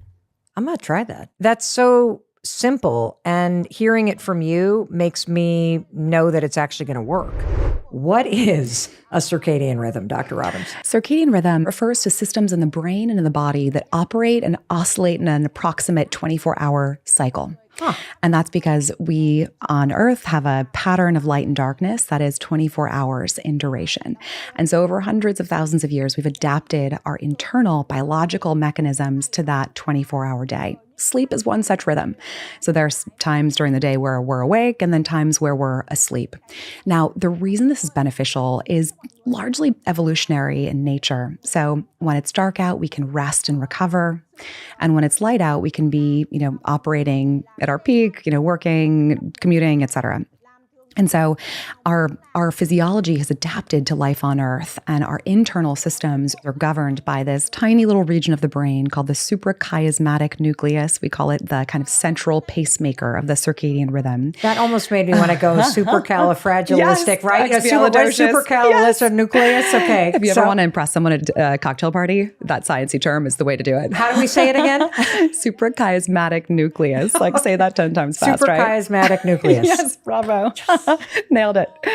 So that's the central pacemaker of this biological clock that we have inside us. And what's so interesting is virtually every part of the body operates in a circadian-like fashion, firing at some times and then relaxing and unwinding at other times, even down to the cellular level, believe it or not. So this system, this internal circuitry, is not meant to make quick changes. Hundreds of years ago, we weren't flying on airplanes all around the world. So understanding that internal system really, it's like I kind of like to liken it to a big piece of machinery from World War I that just moves slowly. And really, when light changes in our environment, it's maybe a couple seconds a day, not much more. But we fly in airplanes, we hop in airplanes and fly to new time zones and wonder why we just struggle with brain fog, with sleep. And it's because there's a mismatch between our internal biological rhythms and the new pattern of light and darkness and social time. So the clock on the wall, when you land in London, is of course going to be different than your internal biological clock. So understanding these principles can better set us up for success when it comes to our sleep. So I have a couple questions. This is fascinating, first of all. So thank you for breaking this down. One of the things that you also recommend is getting light in the morning. Why does this matter when it comes to your circadian rhythm and being a better sleeper? So that tiny brain region that we talked about, where the circadian rhythm is housed, is located right behind the eyeball in the brain. So the brain takes in information about the presence or absence of light through the eye. And then that travels along the optic chiasm to the suprachiasmatic nucleus. Names here. Optic chiasm, we're going to sound whatever it is. It's very serious. Sexy field of study, Dr. Robbins. So light comes in through the eyes and triggers the suprachiasmatic nucleus, or the kind of cognitive home for our circadian rhythm. And then that triggering allows for the secretion of melatonin when we're in the absence of light. So we've all heard that term, and it's all over the shelves of every grocery store, offering you the promise of good night's sleep. But it also is a hormone that's secreted in the brain in this home of our circadian rhythm, the suprachiasmatic nucleus. And that hormone is secreted when we go out into a dark environment and we see the sunset, and then the process of melatonin secretion begins, and that allows us to then sleep. Then conversely, when we wake up, that internal circuitry gets a signal through the eyes that travels to that brain region that says, oh, all right, melatonin, you're done. It's time to become alert and awake. And going outside to get some natural sunlight in the morning is really vitally important, because that stops the floodgates of melatonin and triggers the brain to say, all right, we're in the awake phase of our circadian rhythm. So what happens if you step outside and it's a cloudy or rainy day? No Does problem. it still work? No problem. Why does that work? Because it's amazing the power of sunlight in our environment. And so even if it's a cloudy day, getting outside will get you the sunlight exposure that you need into your eyes to stop the floodgates of melatonin and begin your day. It's a myth that that a cloudy day might hamper that or dampen that ability. And how long do I need to be outside? So I've rolled out of bed. I've opened up the curtains. Being inside and looking out the window's not enough. I got to step outside. I got to get the UVs in my eyeballs. But how long am I standing out there, Dr. Robbins? Great question. Now, I think it's so important. This is so aligned with your work, but meeting people where they are. I'm not saying, we all need to be out, walking for an hour before we get to work, but find a way to fit it into your schedule and think, carefully, where could I get a little bit more sunlight? And if that's okay, I get up, I make my coffee, I have to drive 45 minutes, and maybe you park your car farther away from your office building. You walk for 3 minutes, give me 5 minutes, amazing. Or if you're commuting on the subway, try to extend another stop. Walk one more stop before you go underground. Walk to your coffee, or, park your car instead of doing the drive-through. I think these little micro habits can go so far. Well, I also think if you know that the reason why you're doing this is because you are using UV rays to manually reset the circadian rhythm in your body to go, okay, We're starting to practice the thing I'm doing right now when I wake up is helping my body do what it's designed to do, which is Totally. sleep. What about for somebody that's listening who wakes up before the sun is even out? So you are going to work or to school, or you live in a part of the world where it's really dark out when you wake up. What can you do? Such a great question. And there are more than 25 million Americans who work on shift schedules. So going to work and coming back from work at times that are mismatched with the patterns of light and darkness in our environment. And for all of those the reasons that we just talked about, the importance of sunlight exposure, those individuals can really struggle. The good news is there are a lot of technologies that you can buy. And essentially, if you're an office employee outside the traditional kind of 9 to 5, get one of these lights. That ideally is blue daylight spectrum. And you can sit in front of that light, turn it on high when you get to the office, because what you want to do is you want to trick your body into thinking that that's sunrise. If that's your work schedule, an early start, or conversely, if you're starting your day at 9 or 10 p.m. when it's dark, we'll talk because you're working an overnight shift. I've done that, and you feel like a zombie. Is this something though, just to make sure, because I know people are going to be like, okay, where do I? Is this something you can literally buy at a retailer or go on Amazon and just Google blue daylight spectrum light and you can purchase one? You don't need a prescription from a sleep researcher? Essentially, these technologies are widely available. And if you look for the lights that say specifically they're blue daylight spectrum, because we really want that light being strong enough to emulate the sun. And so it can be strong enough that it's actually a treatment for seasonal affective disorder, because it's that some of them are that potent. And you sit in front of them and don't stare at it any more than you would the sun. But that can be a helpful part of adapting to a shift schedule. So let's say the person listening is thinking, oh man, I don't have a consistent bedtime. I'm not looking at the UV. I'm all over the place. I got to get my circadian rhythm back in place.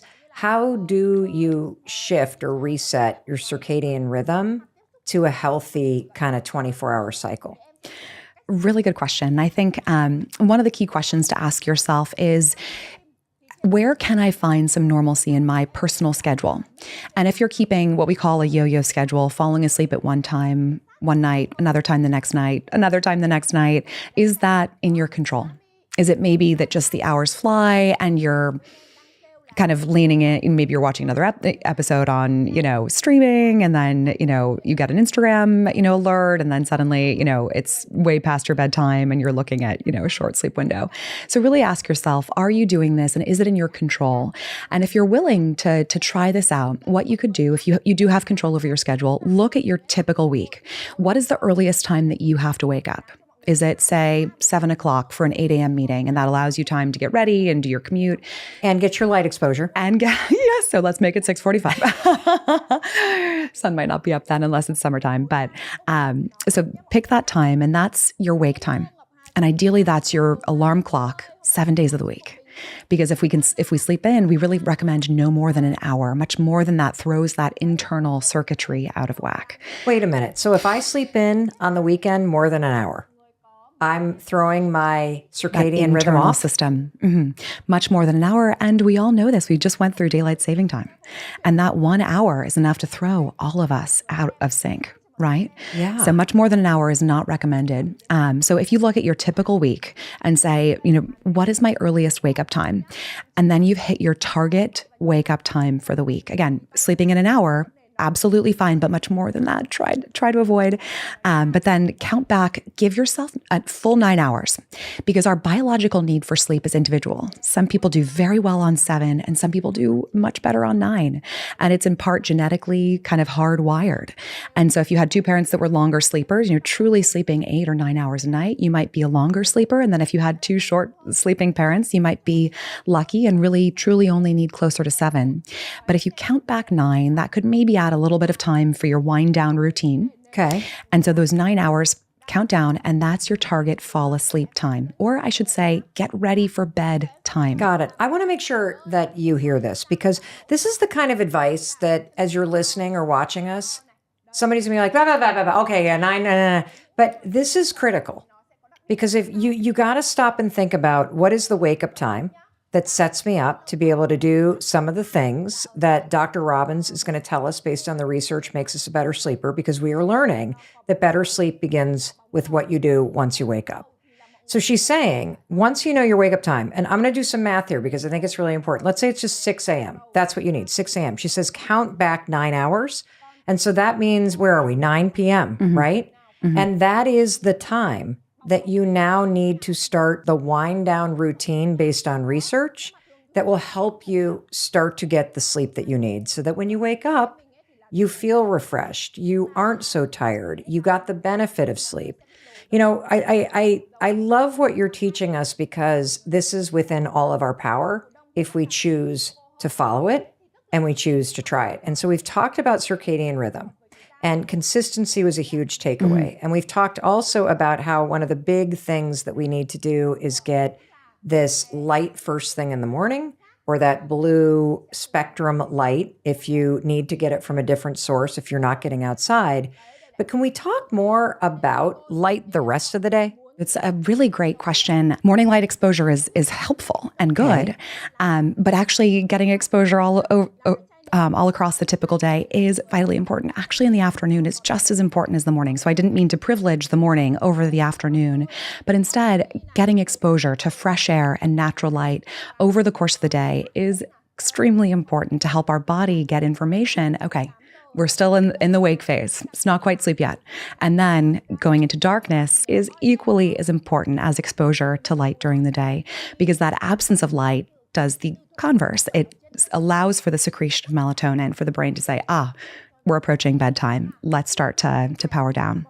And so, unfortunately, many of us have bright blue light emitting devices all around us, not only our light bulbs, but also the devices that we carry around with us. You know, our smartphones, our tablets, our computer screens. Now, in a perfect world, we would be able to unplug. Even give me 15 minutes before bedtime. And start small. If you find that you're a little bit addicted to your phone, it's hard to put it down, start with maybe 5 minutes. If you could swipe to airplane mode, amazing. And I think there's something also powerful about that, to say, I'm off for the night. I might be receiving messages, but they can wait until the morning. And think about, all day long, we do things for other people. In our careers, in our personal lives, we care for children, we care for older adults, spouses, we help and support people in the workplace. And that another mindset is, this is my time at night for me. And really consciously, purposefully turning your phone off. So if you find yourself a little bit addicted to your phone, start small. Try just 5 minutes before you want to be falling asleep. Switch your phone off. Try to give yourself at least a little bit of a buffer, and then maybe work up to 15, maybe work up to 30 minutes. Now, if you're telling me, look, I'm a student, I have work to do, I'm a busy professional, I have stuff I need to be doing up until the minute I fall asleep, I would implore you just to ask yourself, is there anything off screens that I can do at night? Do all your screen work during the day. And if it's reading a couple emails even, and you can print them out, or reading a book, or anything that you can shift from your workday into non-screen time, and do that at night. So I think there's even a way to meet even the busiest of people where they are. Dr. Robbins, you're nice. I'm not going to be nice. I think that's a bunch of garbage, that you have to be on your phone or on your laptop until you collapse into bed, as if you're just going to collapse or fall asleep in bed with your laptop open because you don't have time between the stopping of work and the falling asleep. Complete and utter garbage. I really agree with you. And I think that for all of us, even the most busy person. Honestly, right? if you can't put your phone on airplane or stick it in the other room and give yourself 5 measly minutes, then don't be coming here and complaining about how tired you are. That's the thing that you have to understand, is that the research is very clear, and it's going to be very simple. I didn't say easy. It's going to be simple to put into your life, but you've got to want to get a good night's sleep. You've got to want to stop waking up tired and exhausted. And so really stop and think, if this is you, that you're that addicted to work or that addicted to your phone that you cannot carve out 5 minutes, you're never going to change this. And so I also am going to come back to the math, because this is why it becomes really important to get very specific with yourself. If you're going to wake up at 6 and you're going to back up the 9 hours like Dr. Robbins is telling you to do, and she's also saying, you got to have a buffer. You got to have a buffer from the last screen time to when you're going to start falling asleep. Then maybe you need to put an alarm in your phone at 8:45 because that's the time you got to stop looking at the darn thing. And so anyway, you're nice. I am not. I'm just like, you can't complain about something Totally. and expect it to change. You got to do something. Totally. And it comes back to this idea that good sleep actually does take a little bit of work. And it's not going to come easy, but we get so frustrated when we're like, I'm here, I'm trying, I'm doing everything. But being really critical, I love your points about, what really, be honest with yourself, right? Do you really need to be on social media for 20 minutes before bedtime? You don't. Totally. And so that like, and that's the thing. Like, I know we're all tired and there's periods of your life where there are very real things going on that are beating you up. But I think for most of us need to have a moment of honesty with ourselves, that we are making ourselves exhausted. We are giving our attention and our brain power over to the phone and social media and to all of these screens. And we are not taking the wind down routine seriously. And so if you are serious about wanting to feel more energized, if you're serious about getting better sleep, you got to try what Dr. Robbins is telling you, and you're not going to like it because you're used to just kind of going through the thing. It's not sexy, I'm not here to say drink a couple glasses of wine and then, spend some time on social media. But what really works when it comes to sleep is old school stuff. It's getting off of our screens. It's powering down, making a cup of tea. I love the Swedish tradition of hygge, this idea of, warm, cozy time before bed. The Swedish culture has a word for this. And I think as Americans, we think, I'm just going to write reports, I'm going to send emails until the moment that I want to be falling asleep. Right. And then so many of us wonder why we struggle. But even just a couple minutes, and then maybe build up to 10 minutes, and then maybe 15, and maybe 30 off of your phone or your screens or your laptop before bedtime can do a world of good, because that's all those devices are engaging the prefrontal cortex, the planning, the thinking part of the brain, and in many times giving you exposure that mimics the sun right when you want to be falling asleep. So it's this cocktail of sleep inhibitors, really, when you think about it. So should we be watching TV before we go to bed? Well, some people swear by an episode of Seinfeld or Friends, or some people listen to podcasts also. And, that's part of their ritual. And I will say, if it's not broken, don't fix it. If that works for you and you don't find that it, really being honest with yourself, it doesn't wake you up, because some people will maybe fall asleep to that, but maybe they don't have a timer on. And then when, there's a louder part of the show, it'll wake them up and then they'll go back to sleep, and people say, oh, no, it's fine. It's what I do every night. But what we really want to work towards is a night of uninterrupted sleep. What happens if you get up in the middle of the night? Like I used to all the time. 2:14 was my number. 2:14, Mel Robbins. Up, gotta go to the bathroom. What happens if you're up in the middle of the night? And I know I'm not supposed to look at my phone, but I would pick it up and I'd use it as a flashlight, and then I'd get to the toilet, Dr. Robbins, and I'd flip that sucker over, and next thing you know, I'm surfing social media or checking out text messages while I'm going to the bathroom in the middle of the night. What does that blue light exposure do when you look at your phone once you wake really up? Common, and also kind of the rote procedure of waking up, whether it's in the middle of the night, whether it's in the morning, and reaching right for your phone. It's kind of like an automatic response, right, that we've conditioned ourselves to do. A couple suggestions for that. Try, and again, this kind of comes back to the idea of these old school tricks, but a nightlight in your hallway, sensor activated night lights, not only for your hallway, but maybe also they have them for the rim of your toilet, which is like a little bit gross, but that allows you to, if you have to go to the bathroom in the middle of the night, get there. Well, does it make it harder to fall asleep if you look at your phone when you wake up in the middle of the night? So the reason I bring up lights is that can guide you and reduce your reliance on your smartphone to get to where you need to go. Yes. When it comes to picking up the phone, though, maybe not for, the flashlight function, but just to maybe see if you got any messages. You're like, I'm up, I might as well be productive. Or I'm bored, or I can't fall asleep, so I'm just going to look at my phone. Done all of these things. Coming back to that idea of working towards consolidated sleep. So when you get up the next time, if this is, anyone listening, the next time, take it in stride. That's the first thing. Don't kick yourself, because it's so easy to say, oh, I'm up again. And then your cortisol spikes, and then it's harder for us to fall asleep. Take it in stride. Get up and say, oh, do I need to use the bathroom? Go to the bathroom and then crawl back into bed. Resist looking at the phone. Okay. Crawl back into bed and try again. And we'll go through a great bedtime routine, but every good routine will culminate with a couple final things. And if it's prayer for you, if it's progressive muscle relaxation, clenching and releasing different muscle groups, if it's closing your eyes when you crawl into the sheets and focusing on one good thing from our day, I think that could be one small thing that we could all do, and really benefit from. But focus on one small thing, whatever it is, that those final steps of the routine that get you to sleep, come back to those when you're awake in the middle of the night. Crawl back into bed, do that last progressive muscle relaxation or kind of gratitude exercise, and then try again. Close the eyes and, slip off. And if that voice again rears its ugly head of, oh, not again, I'm up, that is when you get out of bed. Wait, get out of bed? And this sounds antithetical. You're like, you're a sleep researcher. Shouldn't I stay? I'm in bed. Shouldn't I stay here? But wrong. If we stay in bed and we're tossing and turning, either at the beginning of our sleep episode, or if we wake up and struggle to fall back asleep, we're starting to associate our bed with stress. It's one of the biggest myths. People often will tell us on our surveys, oh, if I stay in bed, I'll get some sleep. It's better, right, than if I got out of bed. Wrong, because we start to toss and turn.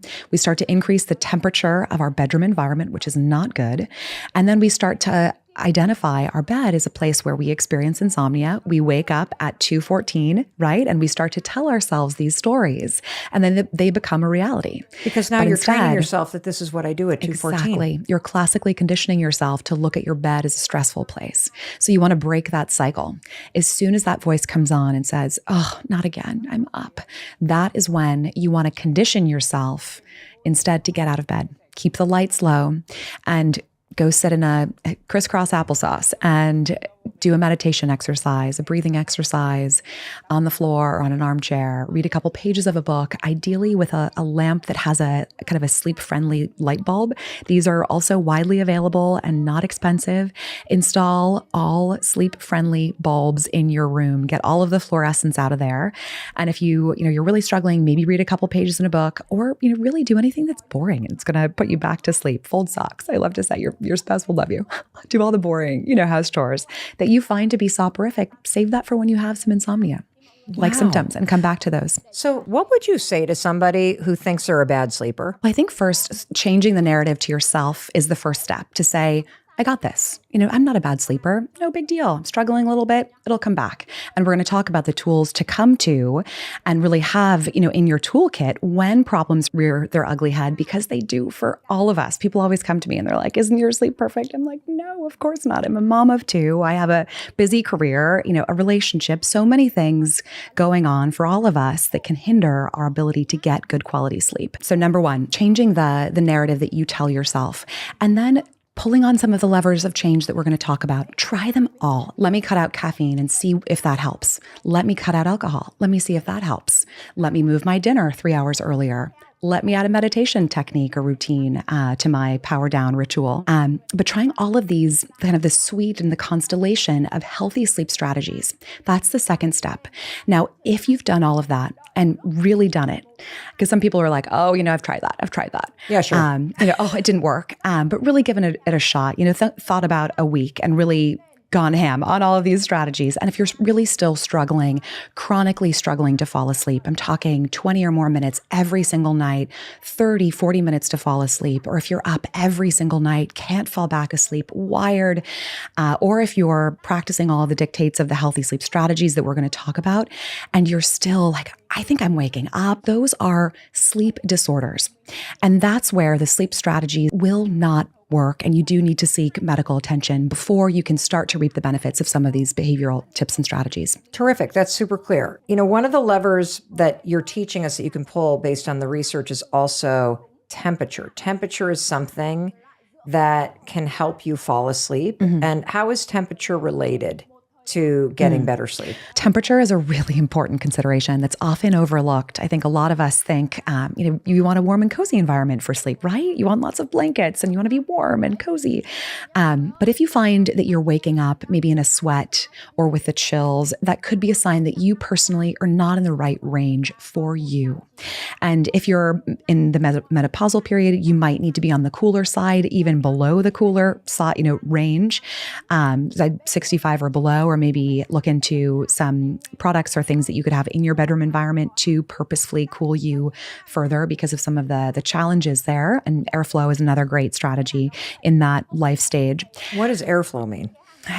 Generally, during sleep at night, we want to have mattresses, pillows, things in our environment that are promoting airflow and temperature regulation. Anything that's going to be kind of blocking airflow or, not be breathable would then, of course, increase temperature. I thought breathable meant you pick up the comforter and flap it like a wing to try to fan yourself, but I know exactly what you're talking about. That if it's a fabric that's blocking your ability to regulate your temperature. Lower core body temperature is associated with sleep onset. So that is ideal, especially to help us fall asleep. But over the course of our sleep at night, there are stages where we're not able to, here's another fun science term, thermal regulate. In other words, shiver if we're cold or sweat if we're hot.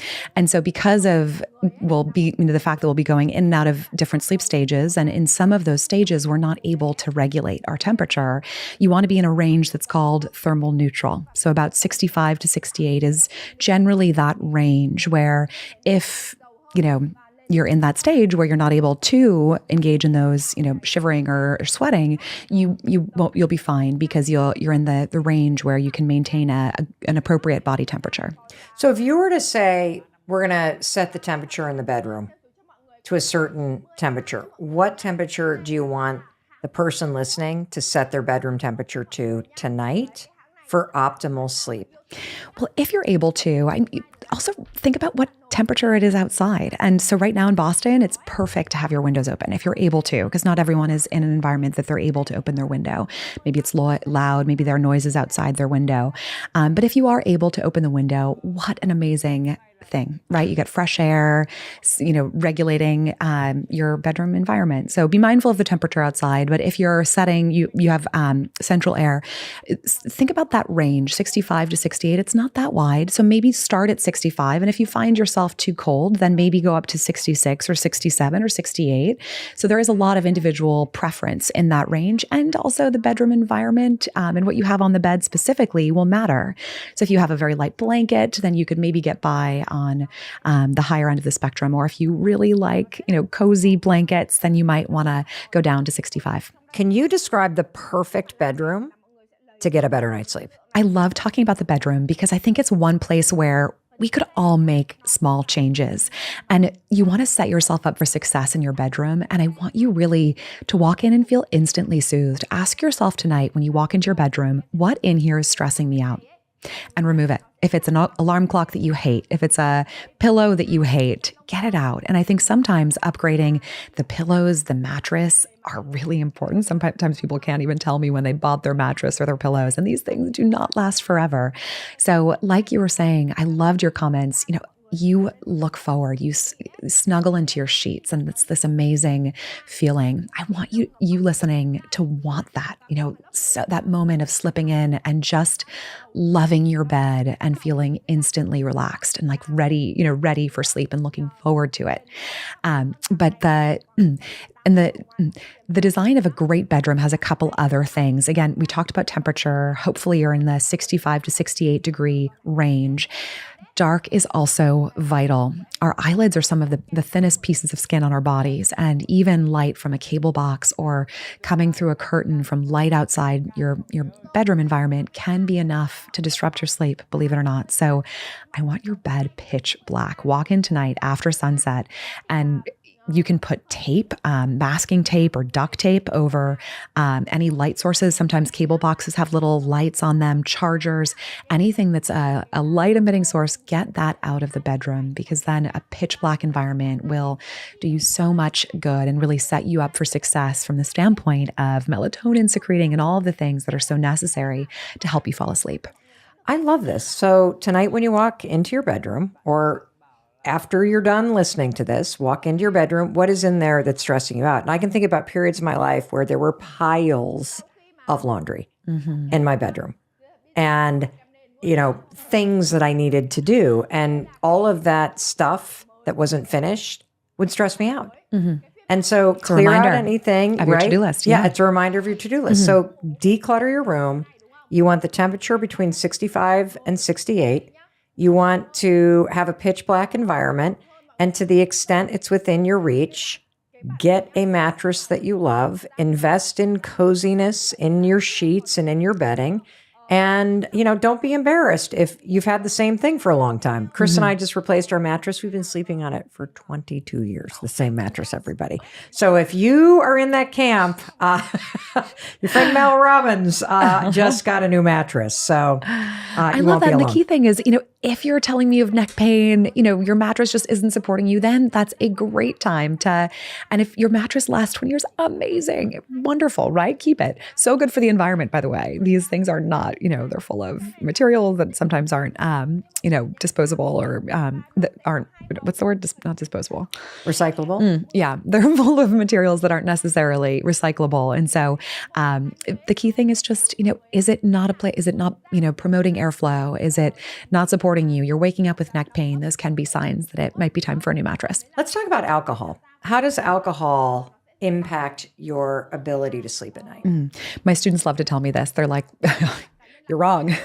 I'll drink and I'll put myself right to sleep. Yes, alcohol. There's some truth in that statement, though. What our young people will tell us, that alcohol will put you to sleep. It's great at reducing the term that we refer to sleep latency, which is the time it takes us to fall asleep. But what alcohol does is it starts to destroy the quality of our sleep. The idea that this is a good thing for sleep is completely wrong. It's one of our biggest myths about sleep, that alcohol, a nightcap, is a good thing. Depending on your body mass and your tolerance, one dose might be okay, but much more than that will start to virtually destroy the quality of your sleep. You've probably all been there. I wake up when I drink. I always wake up in the middle of the night. I fall asleep quickly, but I do not stay asleep. And it's not restorative. You wake up, even if you spent 8 or 9 or 10 hours sleeping, you often feel like you haven't slept a wink because the structure of our sleep starts to change, and it simply disrupts that architecture. So it's very different than the structure of a natural sleep without alcohol. So it's very common for someone to wake up after a night of even just, maybe 1 or 2 glasses and not feeling restored. Well, I think universally speaking, when somebody does either dry January or they stop drinking or they go for periods of time where they don't drink, better sleep is 100% what people talk about. Absolutely. And it's amazing, right? When we think about taking someone who drinks every night and then they are like, wow, they do dry January and it's this light bulb. And so finding ways to extend those benefits into, our calendar year. And even if it's Monday through Wednesday, you're going to be dry. I think sometimes those very clear boundaries are so helpful because after a long day, it is so easy to say, oh, I earned it. I had a long night with the kids, a long day with the kids, or, this colleague at work or this deadline is stressing me out. Oh, I earned it. But if you have, structures in place to say, oh, no, and make it fun, substitute, a fun, cup of tea ritual with your partner. I think what you're here teaching us is what you've earned is a great night's sleep. And giving yourself the gift of better sleep is going to be a better reward than the glass of wine that sort of numbs you out. Speaking of drinking, let's talk about the impact of caffeine on sleep and specifically coffee, but I'm also thinking about all of these energy drinks that people drink and the kind of pre-workout stuff that's just pumped full of caffeine. How does caffeine impact sleep quality? Caffeine, like a drug, can stay in our system, and it has what we call a half-life for 6 up to 9 hours, depending on your metabolism and how you metabolize personally caffeine. And there are some genetic differences, but by and large, caffeine is a significant disruptor of our sleep. As a society, it's the number 1 most widely consumed drug in the world. And look, I love coffee. I love the smell. And so I find this to be such a struggle to cut off. But really, ask yourself, and is one of your struggles a busy mind, heart racing before bed, can't, calm down, then you might be, a good candidate to maybe have 1 less glass, 1 fewer cup a day. And so if you go for a walk and get a coffee in the afternoon, try for an herbal tea instead. Make 1 substitute and see how you feel. Or maybe some people swear by no coffee after lunch. So maybe you have 1 nice, medium, or, try not to have the, huge cups at some of the fast food chains that are just enormous. And I think much more than even the FDA recommends, which is about 200 milligrams of caffeine. And that's in really a size small at most coffee Wow. places. So just be mindful of not only the timing, but how much you're consuming, because each additional dose can extend that half-life even further. So say you have a medium-sized, Starbucks or Dunkin' Donuts in the morning, and you drink that, and then you go for one more in the afternoon. So then you've doubled the half-life. So it's not only the 6 hours from the first cup, but then that caffeine might be lingering in your system come 7, 8, 9 o'clock. Oh, so what time should you stop drinking caffeine? Let's say that your wind down routine is going to begin at 9 p.m. What time should you stop drinking caffeine so it's out of your system and not impacting your sleep? Well, be mindful of it. If you're drinking coffee and it's not too much and you don't have a problem with this, not really a problem. But if you find your heart racing, your mind racing, you're really struggling to fall asleep, caffeine is often one of the culprits. And so I'd say take a day where you maybe cut it out or maybe try decaf and try that for a day. See if you can last, because I think sometimes we get so devoted to our coffee. But try that and then see how your sleep is that next night. And then maybe add one more coffee back in the morning and see how you do. And if you have no issues when bedtime rolls around the next night, keep that up. And then, maybe you just keep that 1 cup a day, or maybe you add one more and see if it has any negative impacts on your sleep. But again, I'm a big fan of very clear cutoffs. So no coffee after lunch. No coffee after lunch. And it's hard because I personally love coffee, but that's a big one for me, because if it were up to me, I'd be drinking it all day. I just love the smell. But really, I think behavior can become so mindless. And so really having these cutoffs that we, can adhere to, instead of like an abstract, I'll stop in the afternoon. And suddenly it's 3, 4 o'clock in the afternoon. And any coffee at that time will likely be in your system around bedtime. Another factor in sleep is food. So at what time should we stop eating, like before we go to bed? So if we're going to, again, start the wind down, we're just going to say 9 o'clock to make the math easy. When should you stop eating? Well, the old adage from the nutrition literature of a breakfast of kings, a lunch of princes, and a dinner of paupers is actually really good for our sleep. The research shows in diets that are they control for the amount of calories that you're eating, you actually lose weight if you're doing this breakfast of kings, lunch of princes, dinner of paupers. So it's good for your weight management ability, but it's also good for your sleep. So we don't run the risk of our body digesting food as we go to bed if we keep dinner on the lighter side. There's also the intermittent fasting literature, and it really came out of a circadian rhythms laboratory, which is so interesting. But the whole idea there, and some studies have shown different findings, but basically listen to your body. If you're open to this, you might try it. If you find that dinner just keeps nudging later and suddenly it's 9, 10 p.m., you haven't eaten, your bedtime is in another hour, you might be a good candidate for this. Again, just a clear cutoff of like, is it 8 p.m.? I want to be done eating. So then that means I'm eating dinner at 7, whether that's at the office, whether that's with my spouse. And so many people tell me, but my meal with my spouse is the only time that we have to be together. And I always respond to that. You don't have to be together over food. And so, looking forward to your date on Friday or Saturday night, or your weekends where you have a little bit more flexibility to really make a meal together, really enjoy it, really be present with each other. But then maybe during the work week, when you have a later time that you're getting home, and then maybe your spouse is getting home late too, and then suddenly it's, way into the evening hours and you're trying to, desperately do something together, but maybe find another ritual. Maybe it's making I know it's kind of lame, but maybe you make a cup of tea together and you're playing a card game, right? Or thinking about your day. My husband and I play cribbage, and we also are crazy we're really radical puzzles. Like we have a jigsaw puzzle on the dining room table, and we sit around but that's if amazing. There were a rule of thumb, because I've noticed one thing that's made a difference for Chris and our son who's in high school is we were getting out of the habit of eating early, and all of a sudden dinner's at 7, then it's at 8, and it's creeping right up on bedtime, which for me is winding down around 9 o'clock.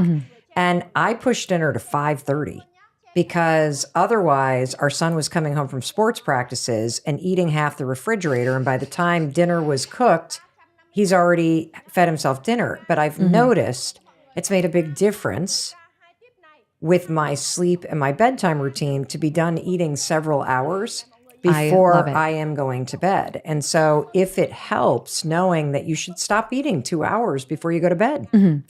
I love that routine. So it sounds like doing maybe intermittent fasting without even knowing it, because you've added about 3 or 4 hours before you're falling asleep and you're done eating. And so that's time that you're fasting. Actually, you're extending the fast that we naturally do over the course of our sleep. And there's so many benefits to fasting. Just giving our digestive system a break is really the whole idea behind intermittent fasting. So if you can find a time, if it's 5:30, if it's 6, and really try to be diligent. If your son is on a bus to sports practice or, driving, he has a meal that you made for him, or he cooked, and he's eating it at the sports field before he goes on, or a smoothie. I'm a big fan of smoothies actually for dinner. I know everyone drinks them for breakfast, but if you're busy, getting some good calories in, it's light, it's likely to not disrupt your sleep at night, can be amazing for someone who's busy, strapped for time, etc. But it kind of comes back to this idea of good sleep takes planning. I'm curious, Dr. Robbins, can you just walk us through the day in terms of you wake up when the alarm rings? And then what are all the little things that you want us to do at what time that help you stack up these habits that lead to a great night's sleep? It's a great question. And think about you listening, how you can fit these into your life, because of course there's the best case scenario and then there's real life, right? But I think that there's a lot of opportunity to meet all of us where we are with some of these recommendations. So the question for you becomes, how can I implement these things? But one thing we know is good: blue light. As much as you can over the course of the day. So whether that's walking an extra subway stop or walking to your office building a little bit, parking your car a little bit further away, getting as much light exposure as you can in the morning, getting a healthy, hearty breakfast. The research shows that a heavy, hearty breakfast is great because we're getting the calories that we'll need to fuel our waking success, and then keeping dinner on the lighter side. And then over the course of the day, a hearty lunch, and then limiting caffeine consumption over the course of the day. And then a little bit more light exposure would be wonderful. I'm always getting questions, what's the cure for the afternoon slump? And truly, we all have it. It's just a time where we've maybe been up for a long period of time. At that point, we have a little dip in our core body temperature in the afternoon, all of us, and then coupled with maybe a heavy lunch, then you can really, it's kind of the perfect storm sometimes for sleep. If you're like, how do I, what's the drink? What do I do? And I always laugh that the one best evidence-based cure for sleepiness is sleep. So if you're exhausted, take a nap. And so if you're a healthy sleeper, that can be part of a healthy sleep routine. The one exception, if you are struggling with your sleep, insomnia symptoms that we talked about, you're really struggling, the self-talk of I'm a bad sleeper coupled with, a lot of anxiety about sleep, do not nap, because we want to build your sleep pressure so that you can really set yourself up for sleep come bedtime. But if you're feeling sleepy in the afternoon, why not? Maybe you're home, you work from home, wonderful. Crawl into your bed and close your eyes for maybe 5-10 minutes is actually, we don't need a lot of time when it comes to napping to actually get a lot of benefits. And then in the afternoon, again, getting some natural light exposure, and then slipping into the evening mode and being thoughtful about, different mindsets, slowing down our breath as we approach bedtime. And ideally, dinner has been on the earlier side. A later dinner isn't ideal for sleep. So if it's 2 hours of a buffer between the last time that you're eating and your bedtime, perfect. If you could give me 3, I'd love it. And then maybe, a little evening work if you need to, because, look, some of us, that's a reality. There is one suggestion. There's a computer program called Flux. Flux is a software you can download to your computer, and it changes the color temperature of your screen to be warmer. And so if you have to be working on your computer as you approach bedtime, look into that tool. It'll change automatically. It's wonderful.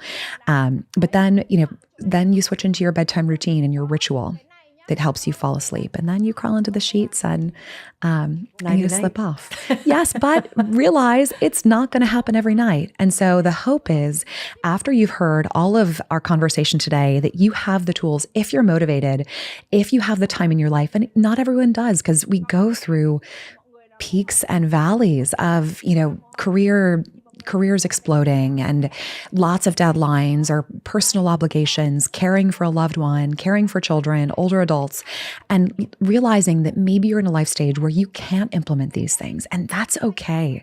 But when you're able to, give them a shot. What do you have to lose? Well, you can implement some. Absolutely. Because no matter what's going on in your life, Couldn't agree you more. can create a buffer with your phone. You can stop the alcohol.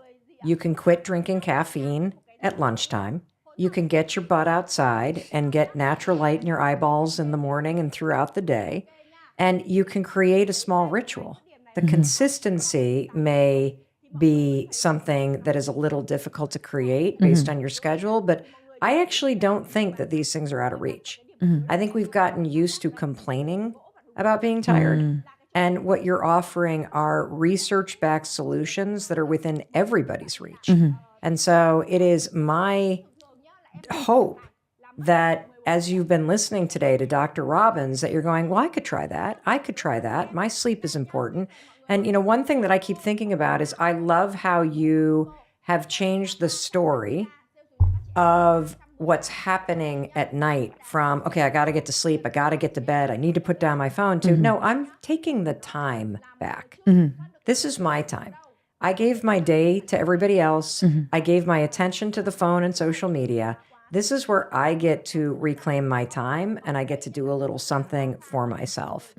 So, Dr. Robbins, if you could speak directly to the person listening, if there is one action that you hope that the person listening takes, what's the most important thing to walk away from this conversation and do? I think the single thing is routines and rituals. And we've applied that to a lot of different aspects of our days, of the time leading up to sleep, the wind down ritual before bedtime, trying to work towards a bedtime routine, finding some normalcy in terms of your, or building some routine around your target fall asleep time, being more mindful of that time, and then your wake up time. Because we're really meant as human beings to operate that way. And so building them in and starting small with maybe a bedtime routine, a couple wind down rituals, turning off the phone, thinking about some of these breathing exercises, and then maybe adding in the consistency of bedtimes and wake times and really being diligent about that. And also realizing how you feel. And realizing that it doesn't have to be a struggle. If you're ready and motivated, these things, you hit the nail on the head, Mel. They're free and they're available tonight if you're willing. I love that. Free and available tonight. Dr. Robbins, thank you so much for being here. Thank you for having me. It's been a pleasure. And in case no one else tells you, I want to tell you that I love you and I believe in you. And because I love you, I'm going to tell you something. I want you to do what Dr. Robbins is telling you to do. I don't want to hear the excuses. I want you to try it because your sleep matters, your energy matters, your health matters, your focus matters. And these are all things that you can try and implement. Try it for 7 days. Let me know how much better you're feeling. Make sure you share this with somebody that you love because you heard it, 2/3 of adults are not getting the sleep and the rest that they need. And now you know, based on the clinical studies and the research that we discussed today, there are simple things that you can do that you need to start doing. So take it seriously. All right? I'll talk to you in a few days. Thank you so much for watching this episode, for sharing this with your friends that are tired, and for hitting subscribe so I can continue to bring you amazing experts. And I know you probably loved everything that Dr. Robbins just taught you. So how about another expert from Harvard? Let's talk to Dr. Sarah Wakeman, who is here to dig deep into the science of alcohol and everything that you need to know. Every single society has this invisible checklist for life milestones. You got to graduate from college by 22. You got to be married by 30. You got to have kids by 35. You're going to have your midlife crisis when you turn 50. You got to retire by 65. Where do these numbers come from? If you haven't had kids by the time you're 30, if you haven't met the one by the time you're in your late 20s, that you're off time, you're falling behind. Says who? You're not behind. You're not late. You are in the exact same boat as almost every other human being on the planet right now who has this sense that they're behind in life, that there's some sort of checklist that you're supposed to be checking off in your 20s, your 30s, your 40s, your 50s, your 60s, and beyond. The pressure to be, quote, on time in life isn't the truth, it's social conditioning, and it ends today. Hey, it's your friend Mel, and welcome to the Mel Robbins Podcast. I'm absolutely thrilled that you're here. I am thrilled that you're here because, first of all, it's always such an honor to spend time with you, to be together. But I'm also thrilled because the topic today is fantastic. It is so interesting. I'm so excited to share everything that I want to share with you today. I also want to say, if you're a new listener, I just want to take a moment and personally welcome you to the Mel Robbins Podcast family. I'm thrilled that you're here today. And because you made the time to hit play and listen to this particular episode, the title of which is If You're Feeling Behind in Life, here's what I know about you. First of all, you're the type of person who does value your time. And you also want to make sure that your experience of where you are in your life right now, you want it to be different and you deserve to be enjoying your life. And after today's conversation, let me tell you something. In particular, when you hear the research that I have uncovered, when you hear the strategies that I'm going to share with you based on the age that you are right now, you are going to feel different in your life. How you see where you are right now based on your age, it's going to be different. Because the fact is, you're not behind. You're not late.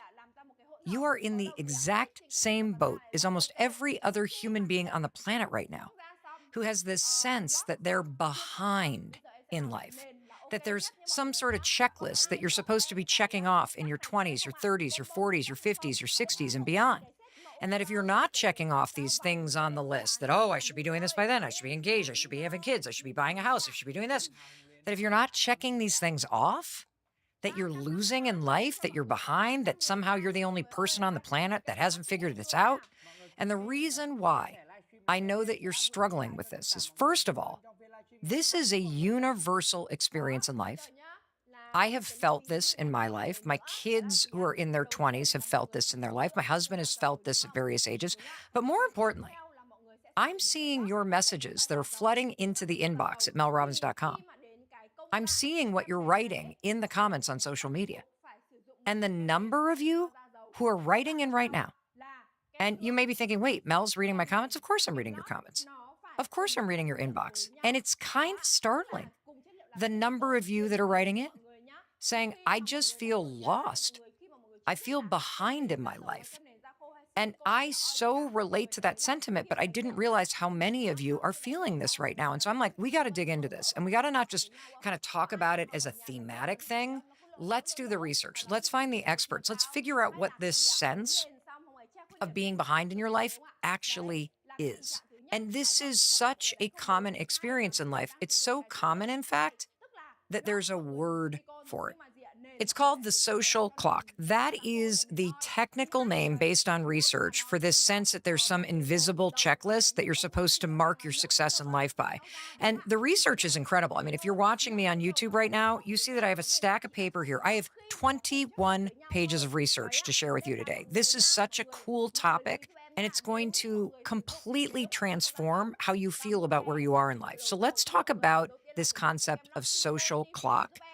And once I unpack that and how it creates pressure and expectations that are just simply unfair and not accurate for where the world is at right now, once you see this, and then we go decade by decade, you're going to be liberated by how you're going to look at your life and yourself differently. And so in the 1960s, there was a psychologist by the name of Bernice Newgarden.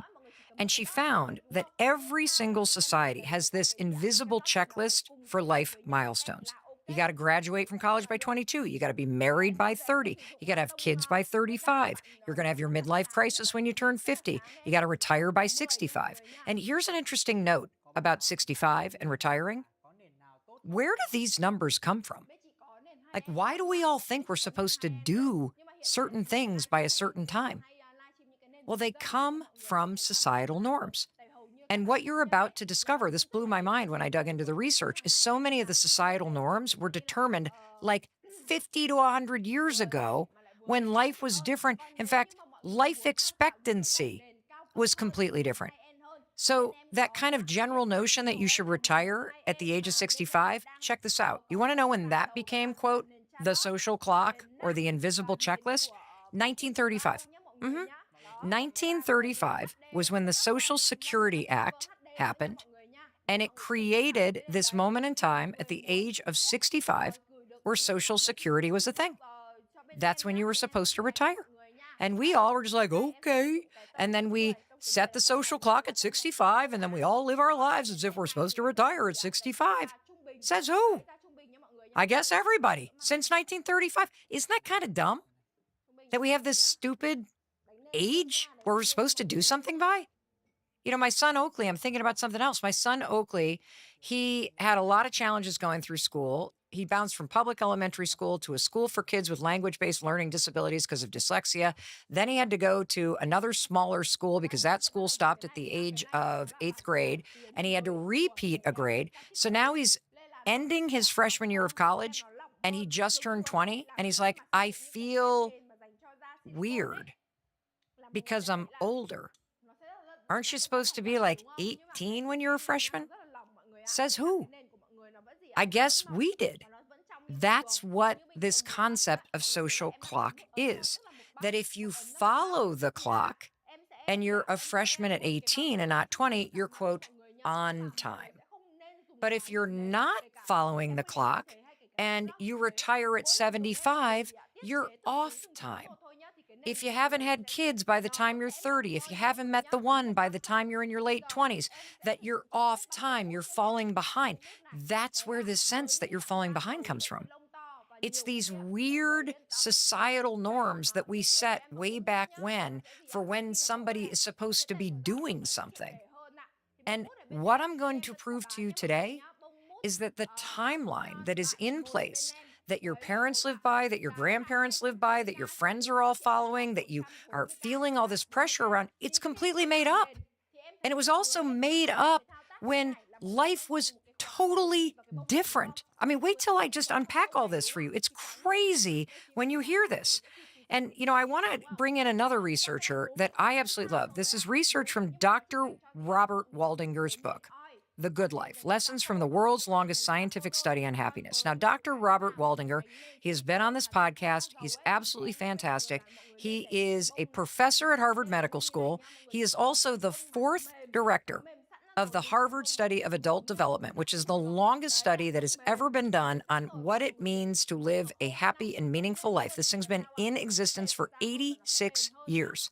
And the data is very conclusive. And he actually writes about this idea of a social clock and how it screws us all up. It makes us unhappy. It makes us feel like we're falling behind or we're losing in life. So Dr. Waldinger takes Bernice Newgarten's research about this social clock even a step further, because he says it's not just society and things like we got to retire at 65 or we got to graduate by the time we're 18 that put pressure on us. But there's also social clocks that you may feel based on your upbringing or based on influences like your friends or news or social media or movies. They create this sense that, oh my gosh, okay, that's what other people are doing right now, so that's what I need to be doing right now. Whether it's, oh, my friends are now all leaving big cities and moving out to where the mountains are, and maybe I need to be doing that. Or, oh my gosh, my best friend just got engaged and I'm still single. Maybe I need to be doing that right now. And they also differ from culture to culture, generation to generation, which we're about to get into. Like when I unfold how different life was one or two human beings ago, and how we still live by some of the same social clocks as people had 50 years ago, you're going to think to yourself, this is ridiculous. Why am I doing this to myself? And Dr. Waldinger writes about the fact that there are these key events in everybody's life, like when do you leave a childhood home? When are you going to enter into a committed long-term relationship? Are you having kids? And if so, at what age? When are you buying a house? That these can also have a cultural value based on where you were raised, based on where you grew up, based on your religion, based on your grandparents and your parents' personal history. That is what creates the sense that you're off time, because you're not, quote, on time based on your parents' expectations or based on what your friends are doing or based on what is sort of valued in the culture that you grew up in. And this is where it gets really important and interesting to me, is that it's not that being off time is stressful in and of itself. What makes it stressful is the fact that you don't think you're meeting the expectations that society or your parents or your friends have for you. That's what makes this so challenging. See, the sense of falling behind is based on falling behind to whom? Falling behind based on what? Falling behind based on whose expectations? That's what's at the heart of this. And that's why I think this is so commonplace in terms of an experience that you're feeling right now, that there is this crazy expectation that society has for where you're supposed to be in your life based on your 20s, 30s, 40s, 50s, and you've just adopted it.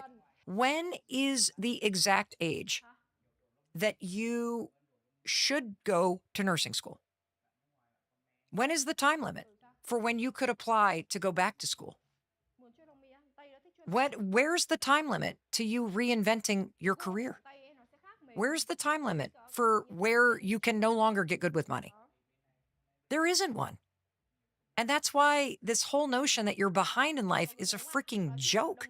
And it's time to stop playing into it. At the beginning of the 1800s, can you guess what the average life expectancy was here in the United States? So it's the 1800s. What do you think the average life expectancy is? Just take a guess. 29 years old. 29 years old? Of course you're getting married at the age of 20. I mean, you're almost dead, for crying out loud. You got to hurry up. But that's not your life today. No wonder people were trying to get it all done. Because if your average life expectancy is 29, you got to hurry up. Every second counts, for crying out loud. Like, think about your grandparents. Life in the 50s was completely different. Have you ever turned on a movie from the 50s? It looks like a different planet. From the cars to the clothes to the way the saturation of the film looks to the social norms. And so the reason why your grandparents and sometimes even your parents don't understand what you're doing in your 20s is because they literally lived in a different reality. Their friends were dying in their 50s. That's why they hurried up and had certain expectations about things. You live in a completely different moment of time, which means you have to have completely different expectations for yourself and what's possible. And a lot of those expectations that need to change about where you're supposed to be in your life are so exciting and so full of possibility. And this stupid social clock and this checklist from the 1950s, oh, I gotta be this by this, I gotta figure it out by my 20s, I gotta be married by this certain time, it's so dumb because that's not the world you live in. And it's not only dumb, it can make you miserable because you may be making a major life decision right now because of approval, not based on what's going to make you happy.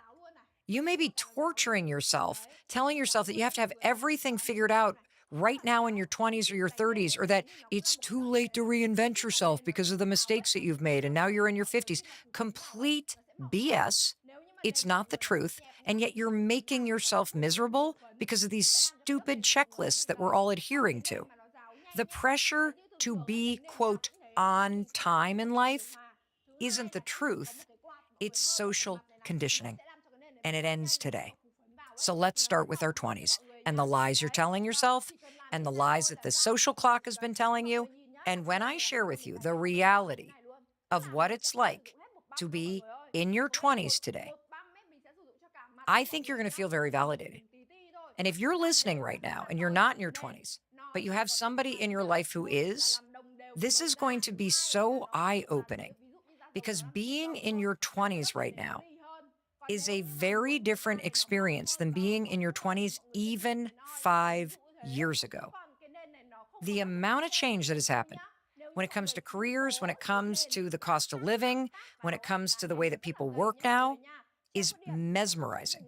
And so the expectation that you should, quote, have it figured out in your 20s is not only a joke, it's dangerous. And so as you hear me share the reality of what you're facing in your 20s and why the 20s is not when you're supposed to figure your life out. No, if you're feeling lost in your 20s, you're doing your 20s correctly. Because your 20s is not the decade of figuring things out, especially in your career. The 20s is a decade of possibility. That's what the 20s are. I want to read to you a message from Mimi, who is a listener of this podcast, and she wrote into melrobbins.com. Hey, Mel, I'm 25, lost, jobless, and I regret the degree I spent 4 years on. It feels too late to pursue something meaningful like med or law school. How do I break out of this rut and stop comparing myself to those who had a clear path from a young age? First of all, this notion that you're too late to apply to med school is a lie. You can apply to med school at the age of 80. There is no age limit for applying to medical school. Even if you didn't do a pre-med major, you can do a post-bac pre-med program and then apply to law school. There are people right now that are listening around the world that applied to law school in their 40s, 50s, and 60s. It's a joke. So stop putting that pressure on yourself that there was some time that you were supposed to do it, and now you're, quote, late. No, you're not. You're figuring your life out. Your 20s is a time that is full of possibility. So before I talk about how I want you to reframe your mindset to possibility and really embrace that in your 20s, I don't want you to have things figured out. In your 20s, I want you to be exploring and figuring out who you are and what you like. And if by the age of 25, you have woken up and realized, oh my gosh, I really do feel this call to become a doctor, great. Go explore it. Great. Check out the possibility. And for those of you who are listening, who are not in your 20s, I really need you to understand something. Being a 20-year-old today is not the experience that you had in your 20s. The statistics that I'm about to read to you are so sobering. And it's important for all of us, whether you're the parent or the aunt or the uncle of a 20-something, or whether you're the older brother or sister of a 20-something, or if you're a 20-something and you're beating yourself up or you're thinking you got to have it all figured out. I really want you to hear this because it's going to validate this sense of feeling lost. The average 20-year-old today is under so much stress and pressure and chaos right now, and it's not pressure and stress and chaos that existed 5 or 6 years ago. It's just changed. And, we sit here and we look at 20-somethings and we're like, oh, they're weak or addicted to social media or all anxious or this or the other thing. Have you stopped to consider what it's like to be a 20-something today? That, first of all, 5 or 6 years ago, you went into an office, work was very predictable. You kind of knew what it was going to look like when you graduated from high school or college and you started going into a company and commuting. That's not what work is today. Nothing is stable. It's all hybrid. It's 24/7. In fact, Dell did some research. Did you know that 85% of jobs that are going to be around in the next 10 years haven't been created yet? Homeownership is out of reach. The generational wealth gap is absolutely massive. Nearly 10 million people right now are falling behind in their student loans. That's $250 billion worth of debt that is past due. The world is in chaos. And most 20-somethings have parents that lived in a very predictable, stable economy. They went to a corporate job. They reported to the office. They had a network of friends at work. That's not the typical 20-year-old experience. They're now in the middle of a recession and hybrid work. The world is shifting. The landscape